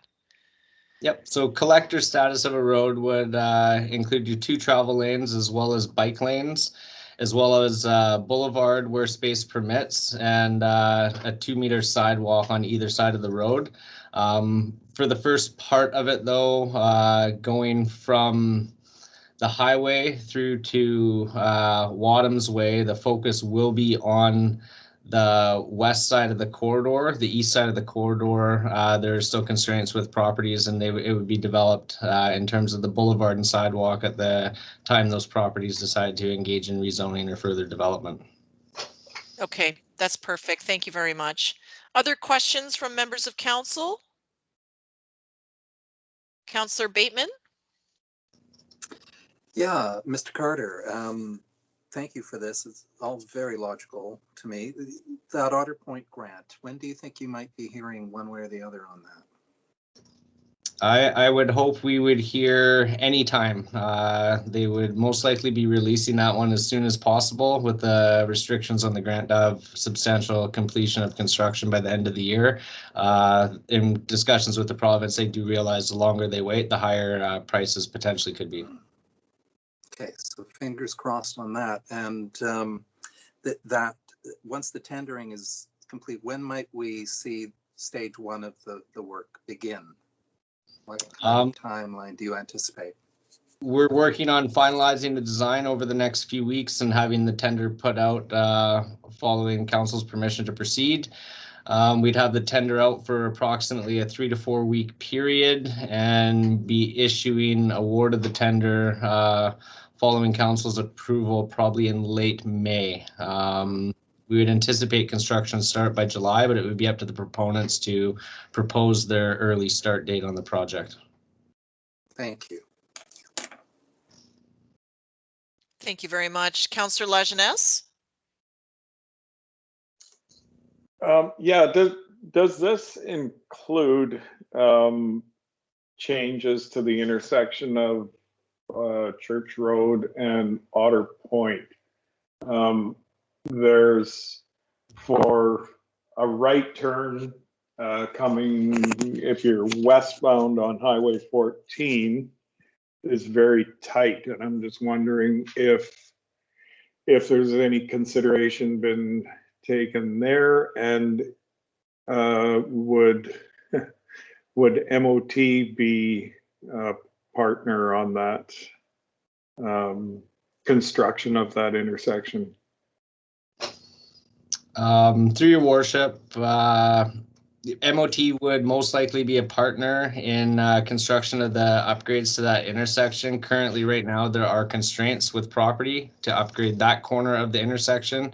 The upgrades, like I said, are going to be focused on the west side of that near the Chevron, where there will basically be improving the sidewalk with a little bit of widening, as well as implementing a turn lane all the way back to near the RCMP location. So it is something we are aware of. We've identified sort of the land requirements the district would need, and we would be having further conversations with property owner as well as the ministry, but it would not be included in part of this project. Okay. Okay, Councillor St. Pierre. I think at this point, I'd just like to move the motion so that council approve staff to proceed with the tendering for Church Road corridor improvements from Highway 14 to Wadhams Way. Second. So let's move by St. Pierre and seconded by Councillor Logans. And I have no yes. comment. Okay, you cut Thank you me for your off work. before I could ask my question. Oh, I'm sorry. So no, that's okay. No, I'm just being difficult. It's fine. I appreciate Mr. Carter, what you're saying though about the right turn piece. There is a hydro pole that's really close to the road there. So hopefully should that property get redeveloped, then that would be an opportune time to look at widening and putting in the right lane, a wider one. I mean, even if we put it in, the pole is right. It's tight there for good reason. So anyway, this is all good. All right. Any commentary on the motion? I think we're all just anxious to get her done. The sooner the better. So thank you for bringing this forward.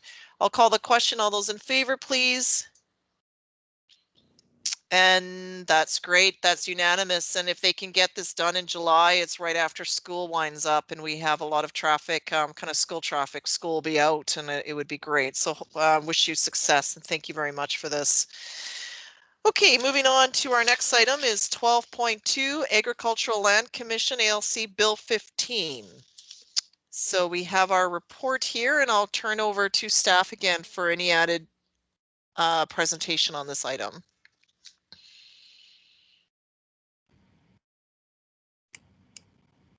Thank you. I don't have a slideshow, but I'll just kind of summarize the report that that was put forward to the Land Use and Development Committee, where they had supported the recommendation that exclusion application requests that met the exception provision of Section 23, subsection 1 of the Agricultural Land Commission Act, that was something that could go forward because it's a technical piece in the legislation that recognizes that there are areas within the province that have been mapped as agricultural land reserve parcels. However, because of the exception rule, they actually serve no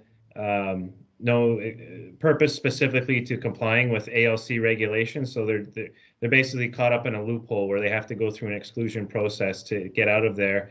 and then follow through with any municipal process to receive the necessary official community plan designation and then associated zoning to proceed with any form of development. And so until such time that they get themselves excluded, they're kind of held in a holding pattern without any development occurring. So we do have a number of these parcels that do exist within the district of Souk, and nothing really has moved on them because of uncertainty as to how to move forward since the necessary changes were put in place by the ALC. So the Land Use and Development Committee is supporting those exceptions as per the first motion in the recommendation of the staff report. And then the subsequent motion was also to not entertain any further exclusions. So these are the ones that would have to be put forward with a very specific justification, such as soil composition, agricultural viability for what types of uses could occur on the property. It would be a very extensive process.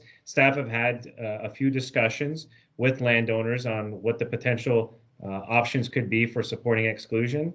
And our suggestion to applicants at this point, or potential applicants, is that they hold off until we see the results of the official community plan review and subsequent adoption of that document to have clear direction on what could be supported. We feel if an exclusion can be supported, that a new OCP with supporting bylaw policies would provide further justification to the ALC that an exclusion could be entertained.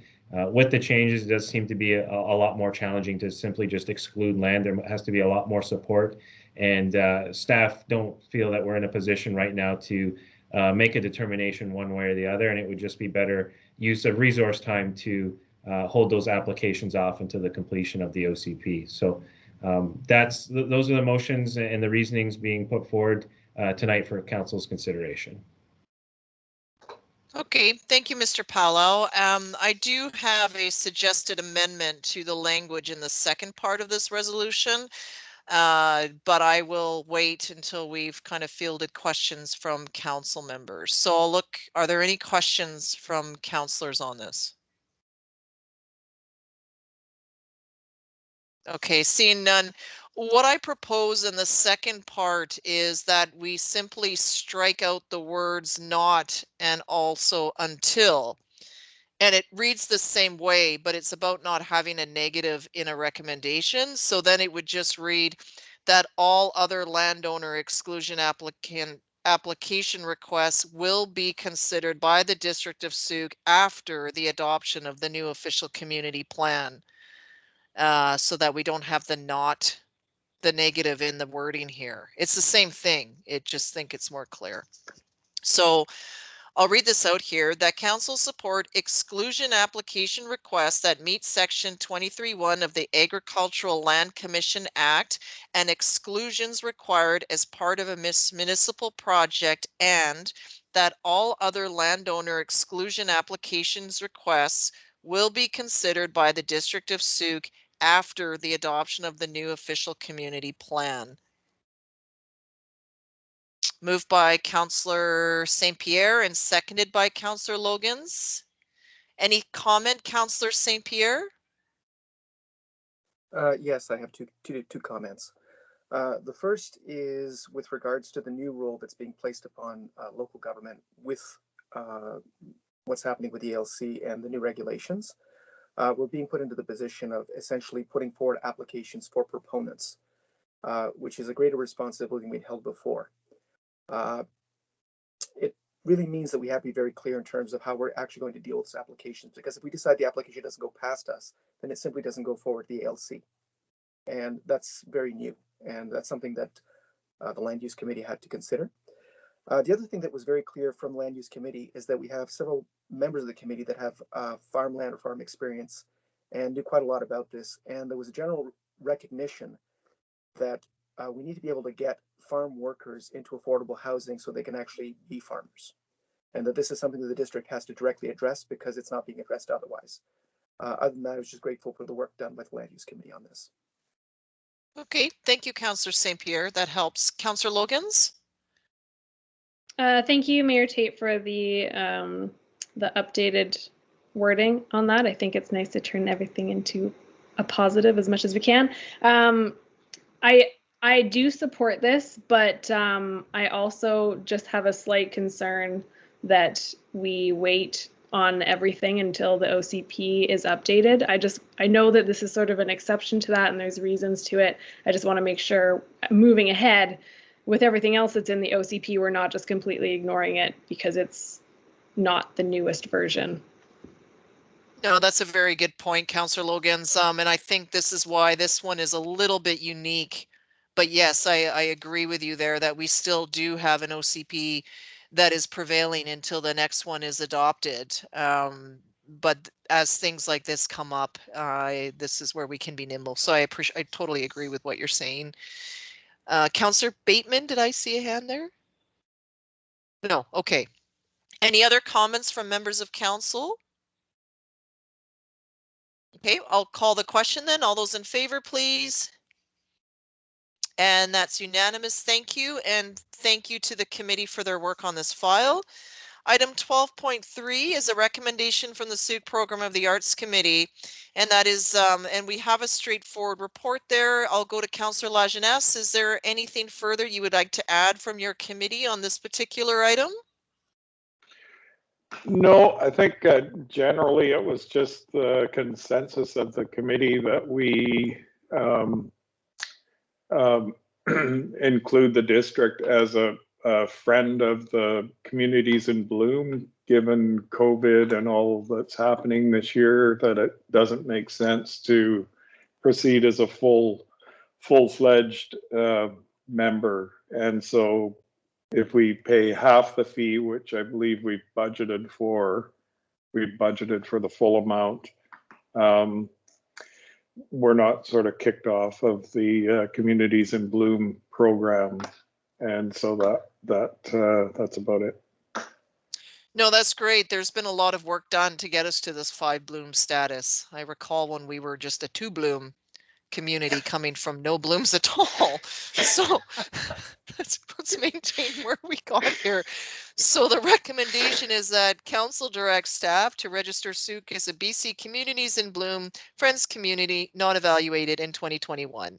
So Councillor Lajeunesse, I'll have you moving that as it came from your committee, and looking for a seconder, please. Councillor St. Pierre, thank you. Anything further on this? Seeing none, all those in favor, please. And that's unanimous. Thank you. Next up is a Strengthening Communities grant application. So you have this in front of you here. You may have even seen the announcement from the province and the Union of BC Municipalities.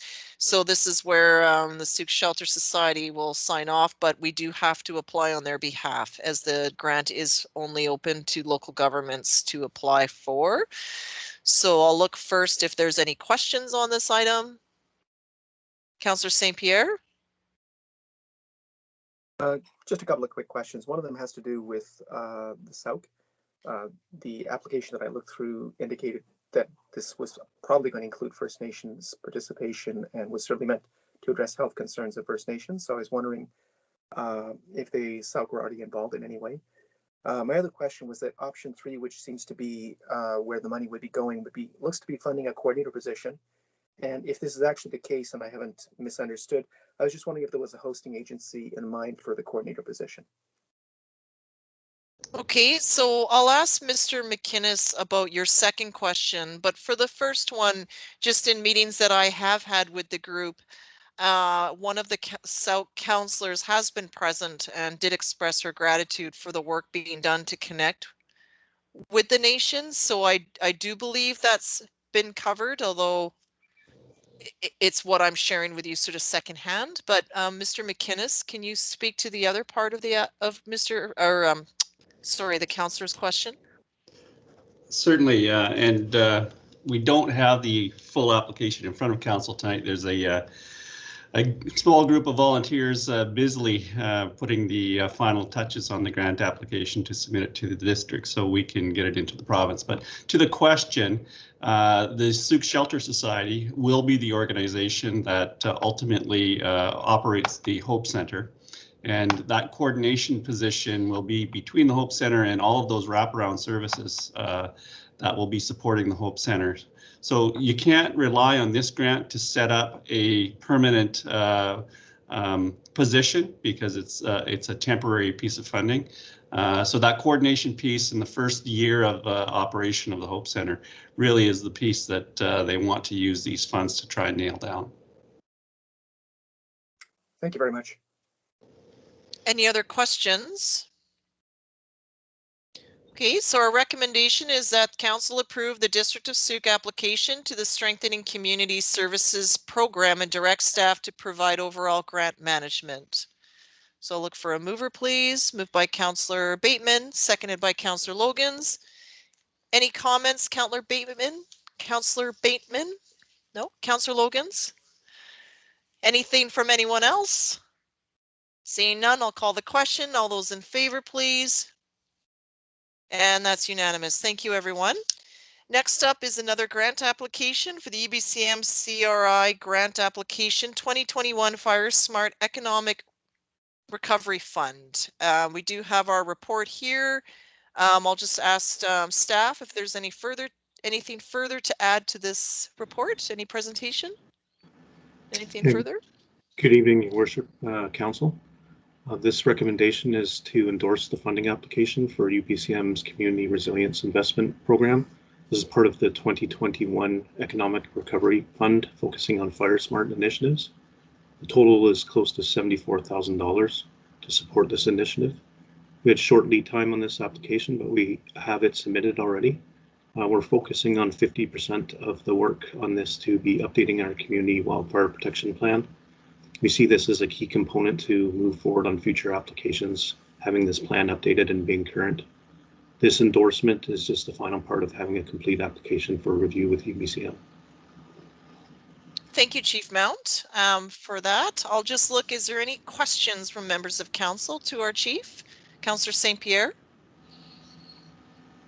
I understand that the updating of the plan itself would have to have a certain level of expertise. I was curious as to whether or not our volunteers might not be in a good position to do event outreach and to continue actually building up the know-how and the knowledge within our volunteer firefighters to basically provide that community outreach. Do we have that option, and would there be an appetite, do you think? Yeah, through the chair to Councillor St. Pierre, I think there would be an appetite with local knowledge in the community and having that outreach component. Updating the community wildfire protection plan may require some guidance from career staff as well.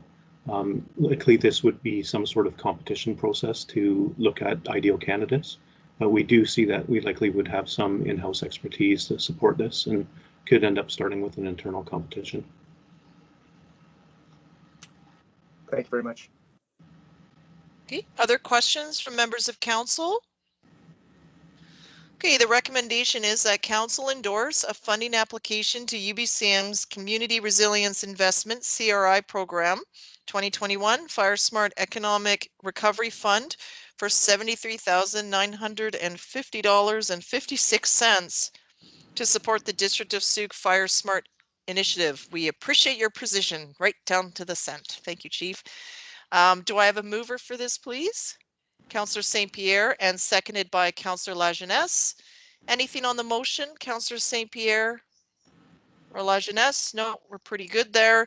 And I just, so I'll call the question. All those in favor, please.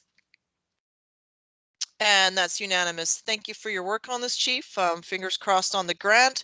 And I just want to express my gratitude to all the staff for watching the grants and getting ready to apply for them. We certainly see a lot of that, and there's been some criticism that we're somehow not managing our resources properly because we're asking for all these grants. And I think actually we are using our resources wisely and we're ready, and that's why we're applying for the grant. So it's actually solid management that is doing this, and the more success we have, the less reliance we have on taxation and others to fulfill necessary pieces. I certainly hope that you don't have a fire, a summers of wildfire coming this way, but it wasn't too long ago that we did. So with everything that your department is doing, thank you for being proactive and looking to the future and finding ways to keep us safe in years to come. COVID will pass, but the threat of wildfire will remain with us for a long time, unfortunately, with climate change. Okay. Moving on to item 13, our bylaw section. Our first one up is fees and charges amendment bylaw. So this is coming from our last meeting here. It's fairly straightforward report. Is there any questions for staff that you did not see answered in the report here? Councillor Beddoes, go ahead. Questions? Yeah, this was sort of a carryover from last year where it was a temporary trial. I read through this. I might have missed it, but is it still going to be a trial for 1 year this year, or is this sort of here on in? Because my Are you referring to the preamps? To the food trucks, okay. Yeah. Yeah, I thought it was a trial. If I may, Your Worship, it is still a 1-year trial. The only difference is that there was no fees associated last year, and this year there are. Okay, I just didn't see anything in there that said it was a 1-year trial. So when council endorsed the program, it was a trial program. Oh, okay. As long as it's covered, that's all. I was just I didn't see any wording in there, and not that I catch everything. Sometimes I miss it, but if everybody's confident with that, I don't have a problem. Thank you, Councillor. It's always good to get the clarity. Councillor Logans, please. No, that was an accident. I'll move the recommendation that council give first, second, and third reading to the bylaw cited as revenue anticipation. Nope, that's not the one. Let's back this up. To the bylaw cited as fees and charges amendment bylaw number 796, 752-02, 2021. Perfect. Thank you, Councillor Logan, seconded by Councillor Bateman. Any further comments? See none, all in favor, please. And that's unanimous. Thank you. The next one up is the revenue anticipation borrowing bylaw. You're likely familiar with this now, so I'll just read out the recommendation that council give first, second, and third reading to the bylaw cited as revenue anticipation borrowing bylaw number 814, 2021. Moved by Councillor St. Pierre and seconded by Councillor Lajeunesse. All those in favor? And that's carried unanimously as well. Thank you. Next up is 13.3, the Fire Protection Services Amendment Bylaw number 815. And for this, we do have members of the public that have provided us with their comments in writing in the supplemental. So I'll turn this to staff, please, to add just to report out on anything further than the written report.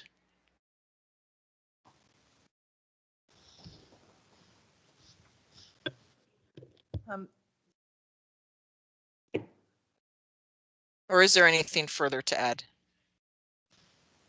Hello, Chief. Hi there, good evening.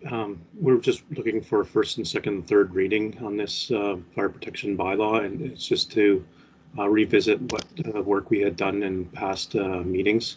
On November 16th, a reminder that this went to the committee of the whole, and then we got direction on the November 23rd to amend the burning season from November to April, and to ensure that the venting index is in good parameters in the morning and afternoon. This report also brings clarity on the burning on statutory holidays until yard waste management programs are in place. I've been dealing with several issues and logging inquiries with respect to pictures and videos from several residents that are continually expressing concern, and they're looking forward to improvement to air quality in our region. And I've yet to hear and waiting from the province still as far as the air quality additional monitors being in place in Souk as well. Thank you very much, Chief. No, that certainly helps. I see some questions. So questions first, Councillor Lajeunesse, go ahead. Yeah, I'm just wondering if we could include November in the okay to burn months, or not November, I mean October. And the reason for that is that oftentimes through the summer, people collect burnable material, and by the time November rolls around, it's rained quite a bit, and the material is quite wet and therefore will produce a lot more smoke. Whereas in October, it's typically a little bit drier up until that point. And so you can have a hotter burn and get rid of the stuff faster so that you don't end up with these smoldering heaps of stuff. Okay, so we have discussed this and have made, through the meetings that we have come to this point here. So, I mean, of course, it's up to any counselor to move something different, but what is being prepared here does not include May or October. Yeah, I know. I apologize. It's a bit of an afterthought. Just when I was reading this morning, I was sort of thinking that it would be good if we could also include October. Okay. Councillor Beddoes? Yeah, I just, I guess if you put the last week of October, I wouldn't have a problem with it. But when you do a whole month, and if you're in the beginning of October, I've seen things dry as could be around here, and I would not want to see anybody burning anything outside until the very, very last week of October. So I hear what Councillor Lajeunesse says, but a whole month is too much of a change. I mean, the beginning of October, it could be as dry as August, and so I'd be very careful about changing it. I think we try it for a year. If we need to amend it for a week or two, I don't have a problem with that. But right now, I'd be very, very loath to see it change to the beginning of October. Just too dry. Okay, thank you. Okay, any other Councillor Bateman, go ahead. Yeah, I think one of the keys in the report is this expression of interest for yard waste disposal services in the Kaltassin Works Yard, which I think is open till April 23rd. Chief, have you had any uptake on that yet? Through the chair to Councillor Bateman, I haven't heard any updates through the other directors with respect to feedback on that yet. Okay. I do want to remind council that back with the committee of the whole, there were several options in the original report that had different scope of months to consider. And the whole concept of this was increasing the available time for cleaner air within our community. I guess the other thing I'm recalling back to the last meeting was the venting index, and that the measurements for the venting index come from outside the souk area, and we have a very unique microclimate here. And Chief, I believe at the Climate Action Committee meeting, when you spoke to us, you mentioned that there was some exploration of getting a venting index monitor here in our region. Through the chair to Councillor Bateman, that is correct. I have been working with the province, and there's full plans for having 3 more monitors installed in souk. Right now, there's just an air quality monitor on the top of Broom Hill, and there is approval with the province to, excuse me, support 2 more of those type of air quality monitors installed within the district, close to dense areas. And then one of them is called an EBAN, and that's an environmental beta attenuation monitor, which is more sophisticated equipment, which I expect would help support better air quality indices for the region, including better times of venting. Thank you. Thank you, Chief. I think just with more data and more sort of knowledge of what's occurring in souk, one could argue that it'll become more challenging to burn than easier to. I mean, or we could find it the other way around. There's just been, I know some have just challenged that we should be able to burn here, and it kind of depends on which part of souk you live in. And I would say, well, probably not in this area, but maybe in others. But when we get more data, anyway, careful what you wish for, but I'm in support of what's presented. So what we have here is that council give first, second, and third reading to the bylaw cited as Fire Protection Services Amendment Bylaw number 815-292-8-2021. So I'll look for a mover, please. Moved by Councillor St. Pierre and seconded by Councillor Bateman. Any discussion on the proposed bylaw? You have it here in front of you, and I know there's the odd shift of changing this or that. I think sometimes it's just easier to say, okay, November to this month rather than, okay, as of October 18th at 12:02 it just starts to change. But I would agree with Councillor Beddoes. There's sometimes up into Halloween, it's really, really dry. And then it's sort of like the door shuts and it starts pouring rain again. Yeah, anyway, I will call the question. Or Councillor Lajeunesse, I see your hand there. Go ahead. Yeah. On those occasions when we do get a dry October, there would be a burning ban due to the dry weather in place anyway. So I just wanted to point that out. Okay. Okay, so I'm going to call the question on the bylaw, please. All those in favor? And anyone opposed? And that's carried unanimously. Thank you, Chief, for your work on this. Next up, new business. I don't believe we have any, so I'll go to item 15.1, the Urban Economy Forum 2021. This is just one that I thought I would pull here. I participated in this forum last year as a speaker. I found it very interesting because while it was a day of Zoom fatigue with a lot of boxes and people speaking, there were speakers from all over the world talking about what was happening in their communities and from many different countries and the like, and it was quite interesting. So I thought here early bird registration is open. It's not part of our council remuneration or travel ones, so I just thought I would share this out here to see if any member of council may be interested in this later on this year, just because early bird registration is currently open. So, Councillor St. Pierre? Yes, please. Okay, so it's not till October, so make sure you book it in. It'll be virtual. Councillor Logans? Oh, sorry, I'm trying not to share my screen here right now. When I looked at the registration, it said early bird closed on the 9th. Did that change perhaps? Yeah, April 9th. Well, that's not very good. Yeah. It looks like So much for me being proactive. That's okay. I don't think it's too big of a deal, but yeah, regular. Well, this is confusing too, because it says early bird March 15th to April 9th, and then regular June 16th to August 27th. Interesting. So I'm just,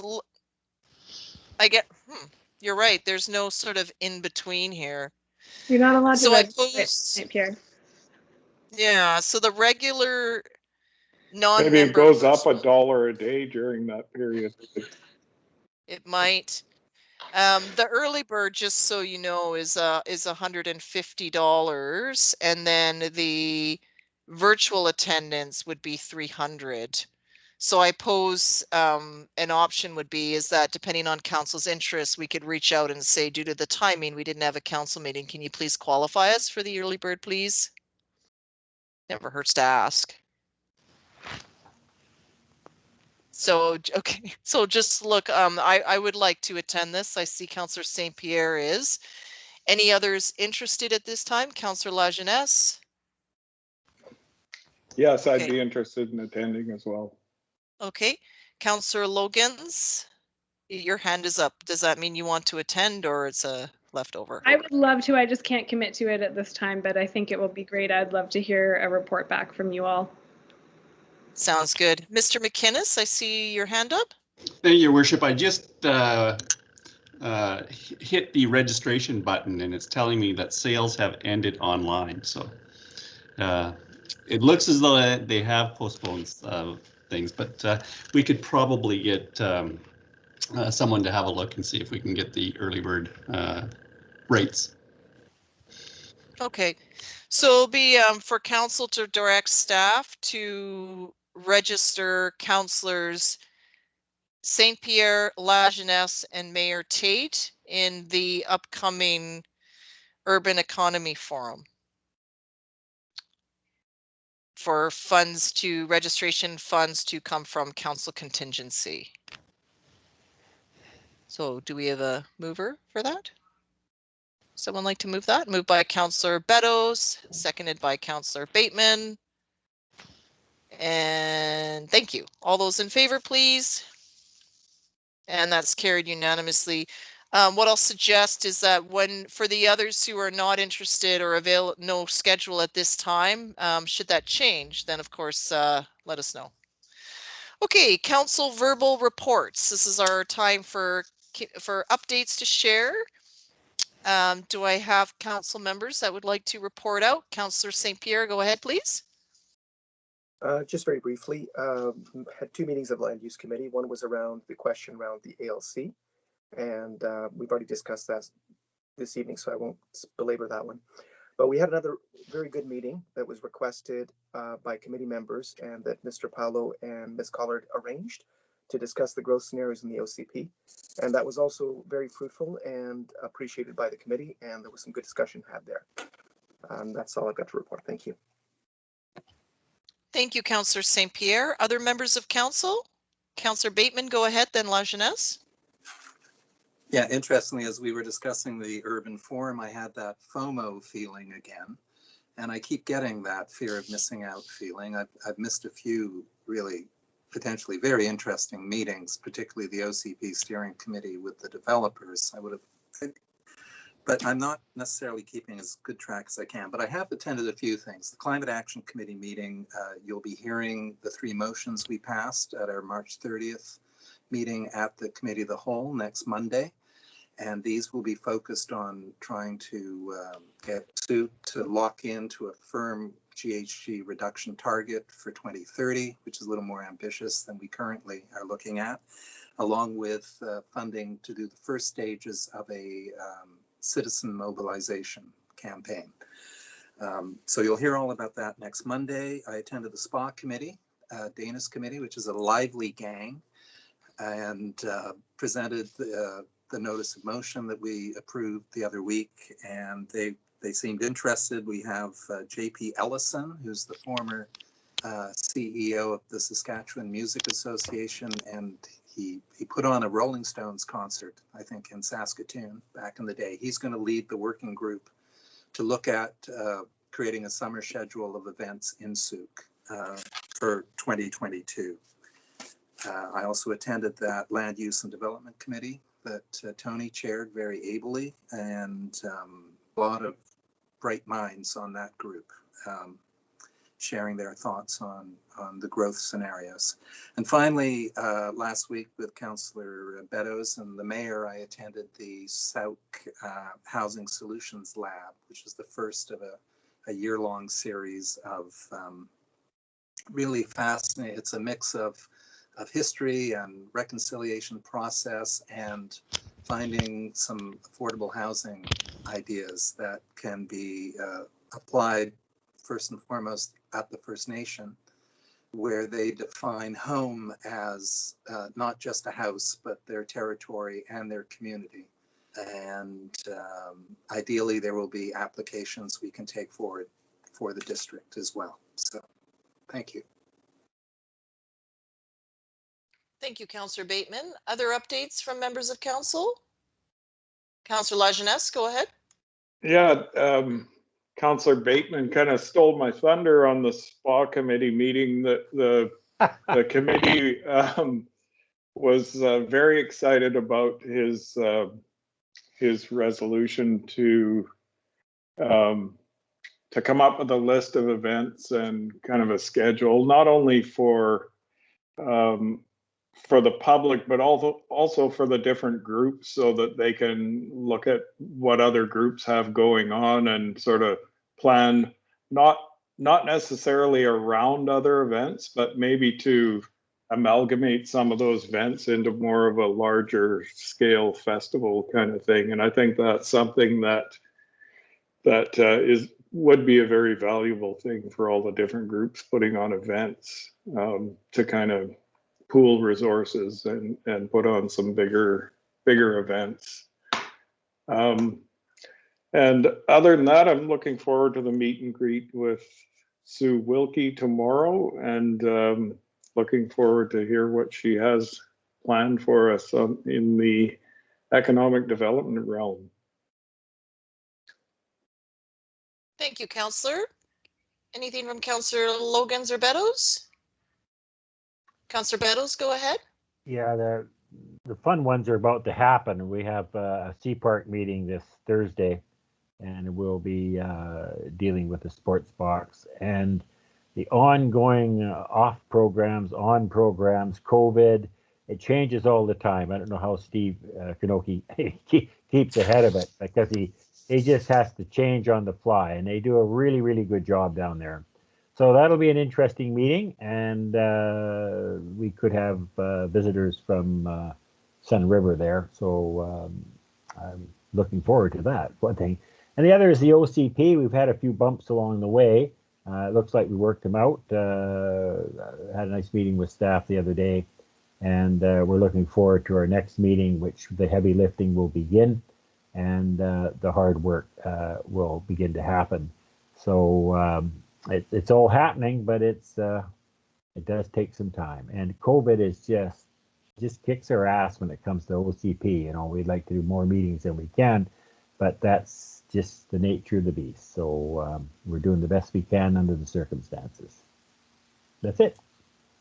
Thank you, Councillor Beddoes. And it is a reality. It's a tough one for sure. Just some updates to share. I'm pleased to share that I did have a meeting with our MLA, Premier Horgan. I don't have the date in front of me, but normally when we've connected, we've talked about all things health, highways, and housing related. So those were sort of three topics that we started under. So the intent of this meeting, because normally pre-COVID, when I would see our MLA at different functions, we could have a sidebar conversation about this or that. But of course, that can't happen right now. And while he and his staff are always available, it's sort of the case of, well, I felt it was timely to meet, not necessarily because I have a significant problem, but just to share what was happening in Souk. So we talked a bit about those three items. I thanked him for the support that he had given in those areas, and then expanded out more to give just a status update on what was happening here with Souk Shelter, the work now that's happening with Island Health. As you know, we've transitioned or evolved our committee into a co-chairing scenario with Island Health. And the benefit of that is that we can access so many more resources, staffing, data, supports, and the like. So as we go forward, and they are well aware of that, we want to continue with our next round of health planning, but also what now is emerging in terms of mental health. What is the ask? So it's the case of understanding more of those complexities. So I shared that with our MLA. I also used it as an opportunity to advocate for support for grants that we have applied for. I was able to put together a presentation, but then the screen sharing was disabled in our meeting. But thankfully, his staff had printed the PowerPoint presentation that I put together, because I really wanted to stress why the Little River crossing from an active transportation perspective is so important. So I made a point of taking Google Maps and putting them together and showing this. You see where the schools are, future lacrosse box, here's our trails. How can we get everyone moving safely in our community? If we achieve that through this grant, it lessens the dependence on vehicles and having our residents use either the highway or even Phillips Road to access these amenities. So I'm hoping we see a positive outcome there. And then we also summarized and talked a bit about the advocacy items that we have. So letters that we've sent off to various ministers and just sort of a status on that. And then I followed up again with sort of our list of grant requests. He did share with me that while he doesn't make it known, he does spend time in our community disguised under a ball cap, sunglasses, and a mask. So while we may not recognize him, he certainly is aware of many of the things occurring within our community. And he does have us in mind, even though we don't see him as often as we like. I totally appreciate and understand the work that he's doing, obviously, for many good reasons. And of course, you know, the communication lines are very strong, which I think is the most important piece right now. So on to other things. I shared a bit about the work evolving with Island Health and healthcare. The staff there have done tremendous work there, of which is appreciated.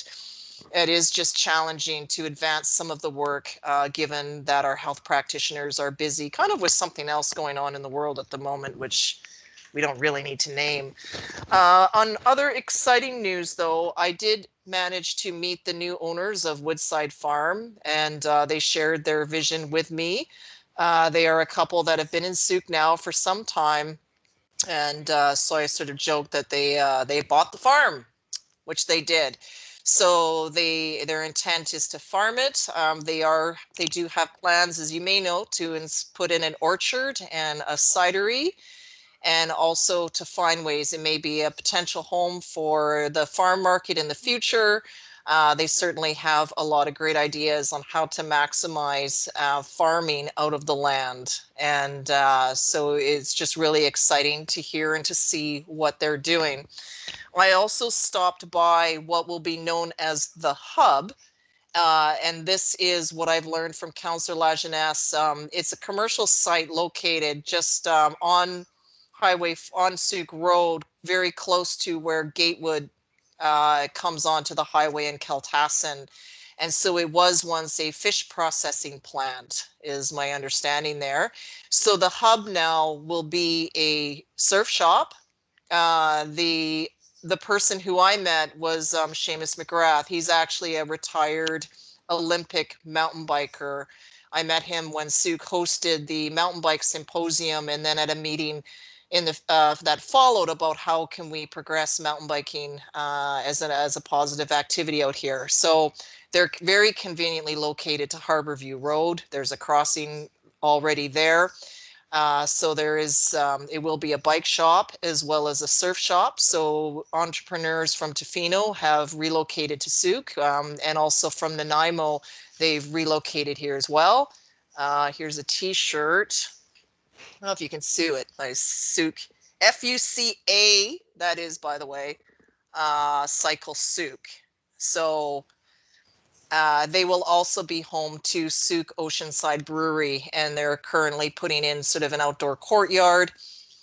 Folks with mountain bikes like to have their bike in sight at all times, so it could be a neat gathering place to service your bike and enjoy some of Souk's flavors. So really exciting to see initiatives like this happen here, and wishing the best of luck. So I think as you drive by, you'll notice a surfboard is already installed on the road, and that'll feature the address along the side. And so certainly wishing them a lot of success. A lot of unique character has gone into what they're doing, so it's really exciting. On another note, you may have seen some of the media clips around wolves and their unfortunate plight here in Souk. So thanks to Councillor Bateman, we didn't see the need to put forward a resolution to council because the province doesn't need local government feedback on this. From what we understood, the province is looking to close the loopholes. So the intent of the letter was to support the minister and to give encouragement in what they are doing. We pride ourselves on being a community that's wild by nature. So where would we be without nature? And so, I don't know, it's just, I've done a lot of media interviews on this. There's different petitions forming. I'm receiving cards and emails from all over the place. And there is a postcard launch occurring here in Souk on Thursday, to which I will attend, and have certain learned, you know, and if someone asks like what the problem is, I don't view it as the individuals, it's how we as a society regard wolves. And currently in BC, We regard them like vermin. They're not like in the same league right now as bears and cougars that have some form of protection. We can argue if it's minimal or maximum or if it's good as it is. Wolves have nothing. They can be trapped, and hunted, and they have nothing because our legislation treats them like vermin. And so I find that incredibly sad. And we talk about protecting and being good stewards of the land for future generations. This actually has to be in place so that the generation today can learn and understand the impact that wolves have, because the future is too far away for the plight of these very majestic creatures. So that's currently where that is. And then other words, again, thank you to our deputy mayors, started by Councillor Bateman and now Councillor Logan's just helping to respond to the correspondence that comes in. I think that goes a long way just in terms of acknowledging receipt, and then can kind of follow up. But that immediate piece of replying has been taken care of in something that's better than just an auto reply. So I thank you both for the personal touches that you're at it. I think it goes a long way. And Councillor Logan's as well for attending that last meeting. So I'll leave it at that. There's probably more for those of you that attended the Solutions Lab. Thank you for doing so. I've been a partner in that program since January, and I find it extremely insightful, the learning, the awareness. So I hope that every time you attend, you learn something new, and I challenge you to continue your learning journey. There's so much, but we can really, I think, move forward in a way that we can all be proud of.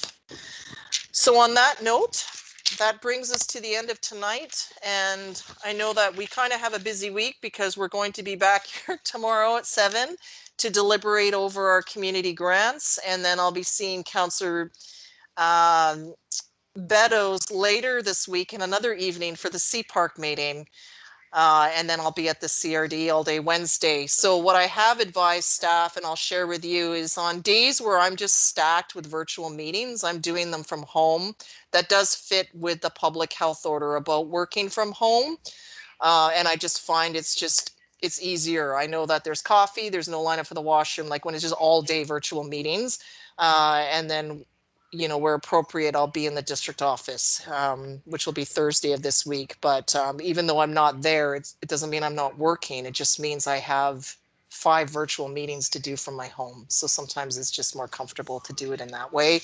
And it's recommended to work from home anyway. So I'll leave it at that. So any questions? I'll just see if I haven't seen you because I missed the last meeting, but just a time if anyone has questions of me or anything that I'm doing or not doing, we'll give you this opportunity. And quiet, I like it. All right. So on that, everyone, thank you for all the work you're doing. Thank you, staff, and to our community that's watching. We know this is incredibly difficult. We know that many of you have endured and suffered some loss, and it's incredibly painful, especially when we're stuck with these no travel, and I totally empathize. We all do. Council is out there. We support you and we feel for you. And we're just grateful to everyone in this way. And yeah, so we send our best wishes to everyone. So on that, I'll call for a motion to adjourn, please. Moved by Councillor St. Pierre and seconded by Councillor Lajeunesse. Until tomorrow, I'll see you then. All those in favor of adjournment? All right, none opposed. Thank you all and have a good night.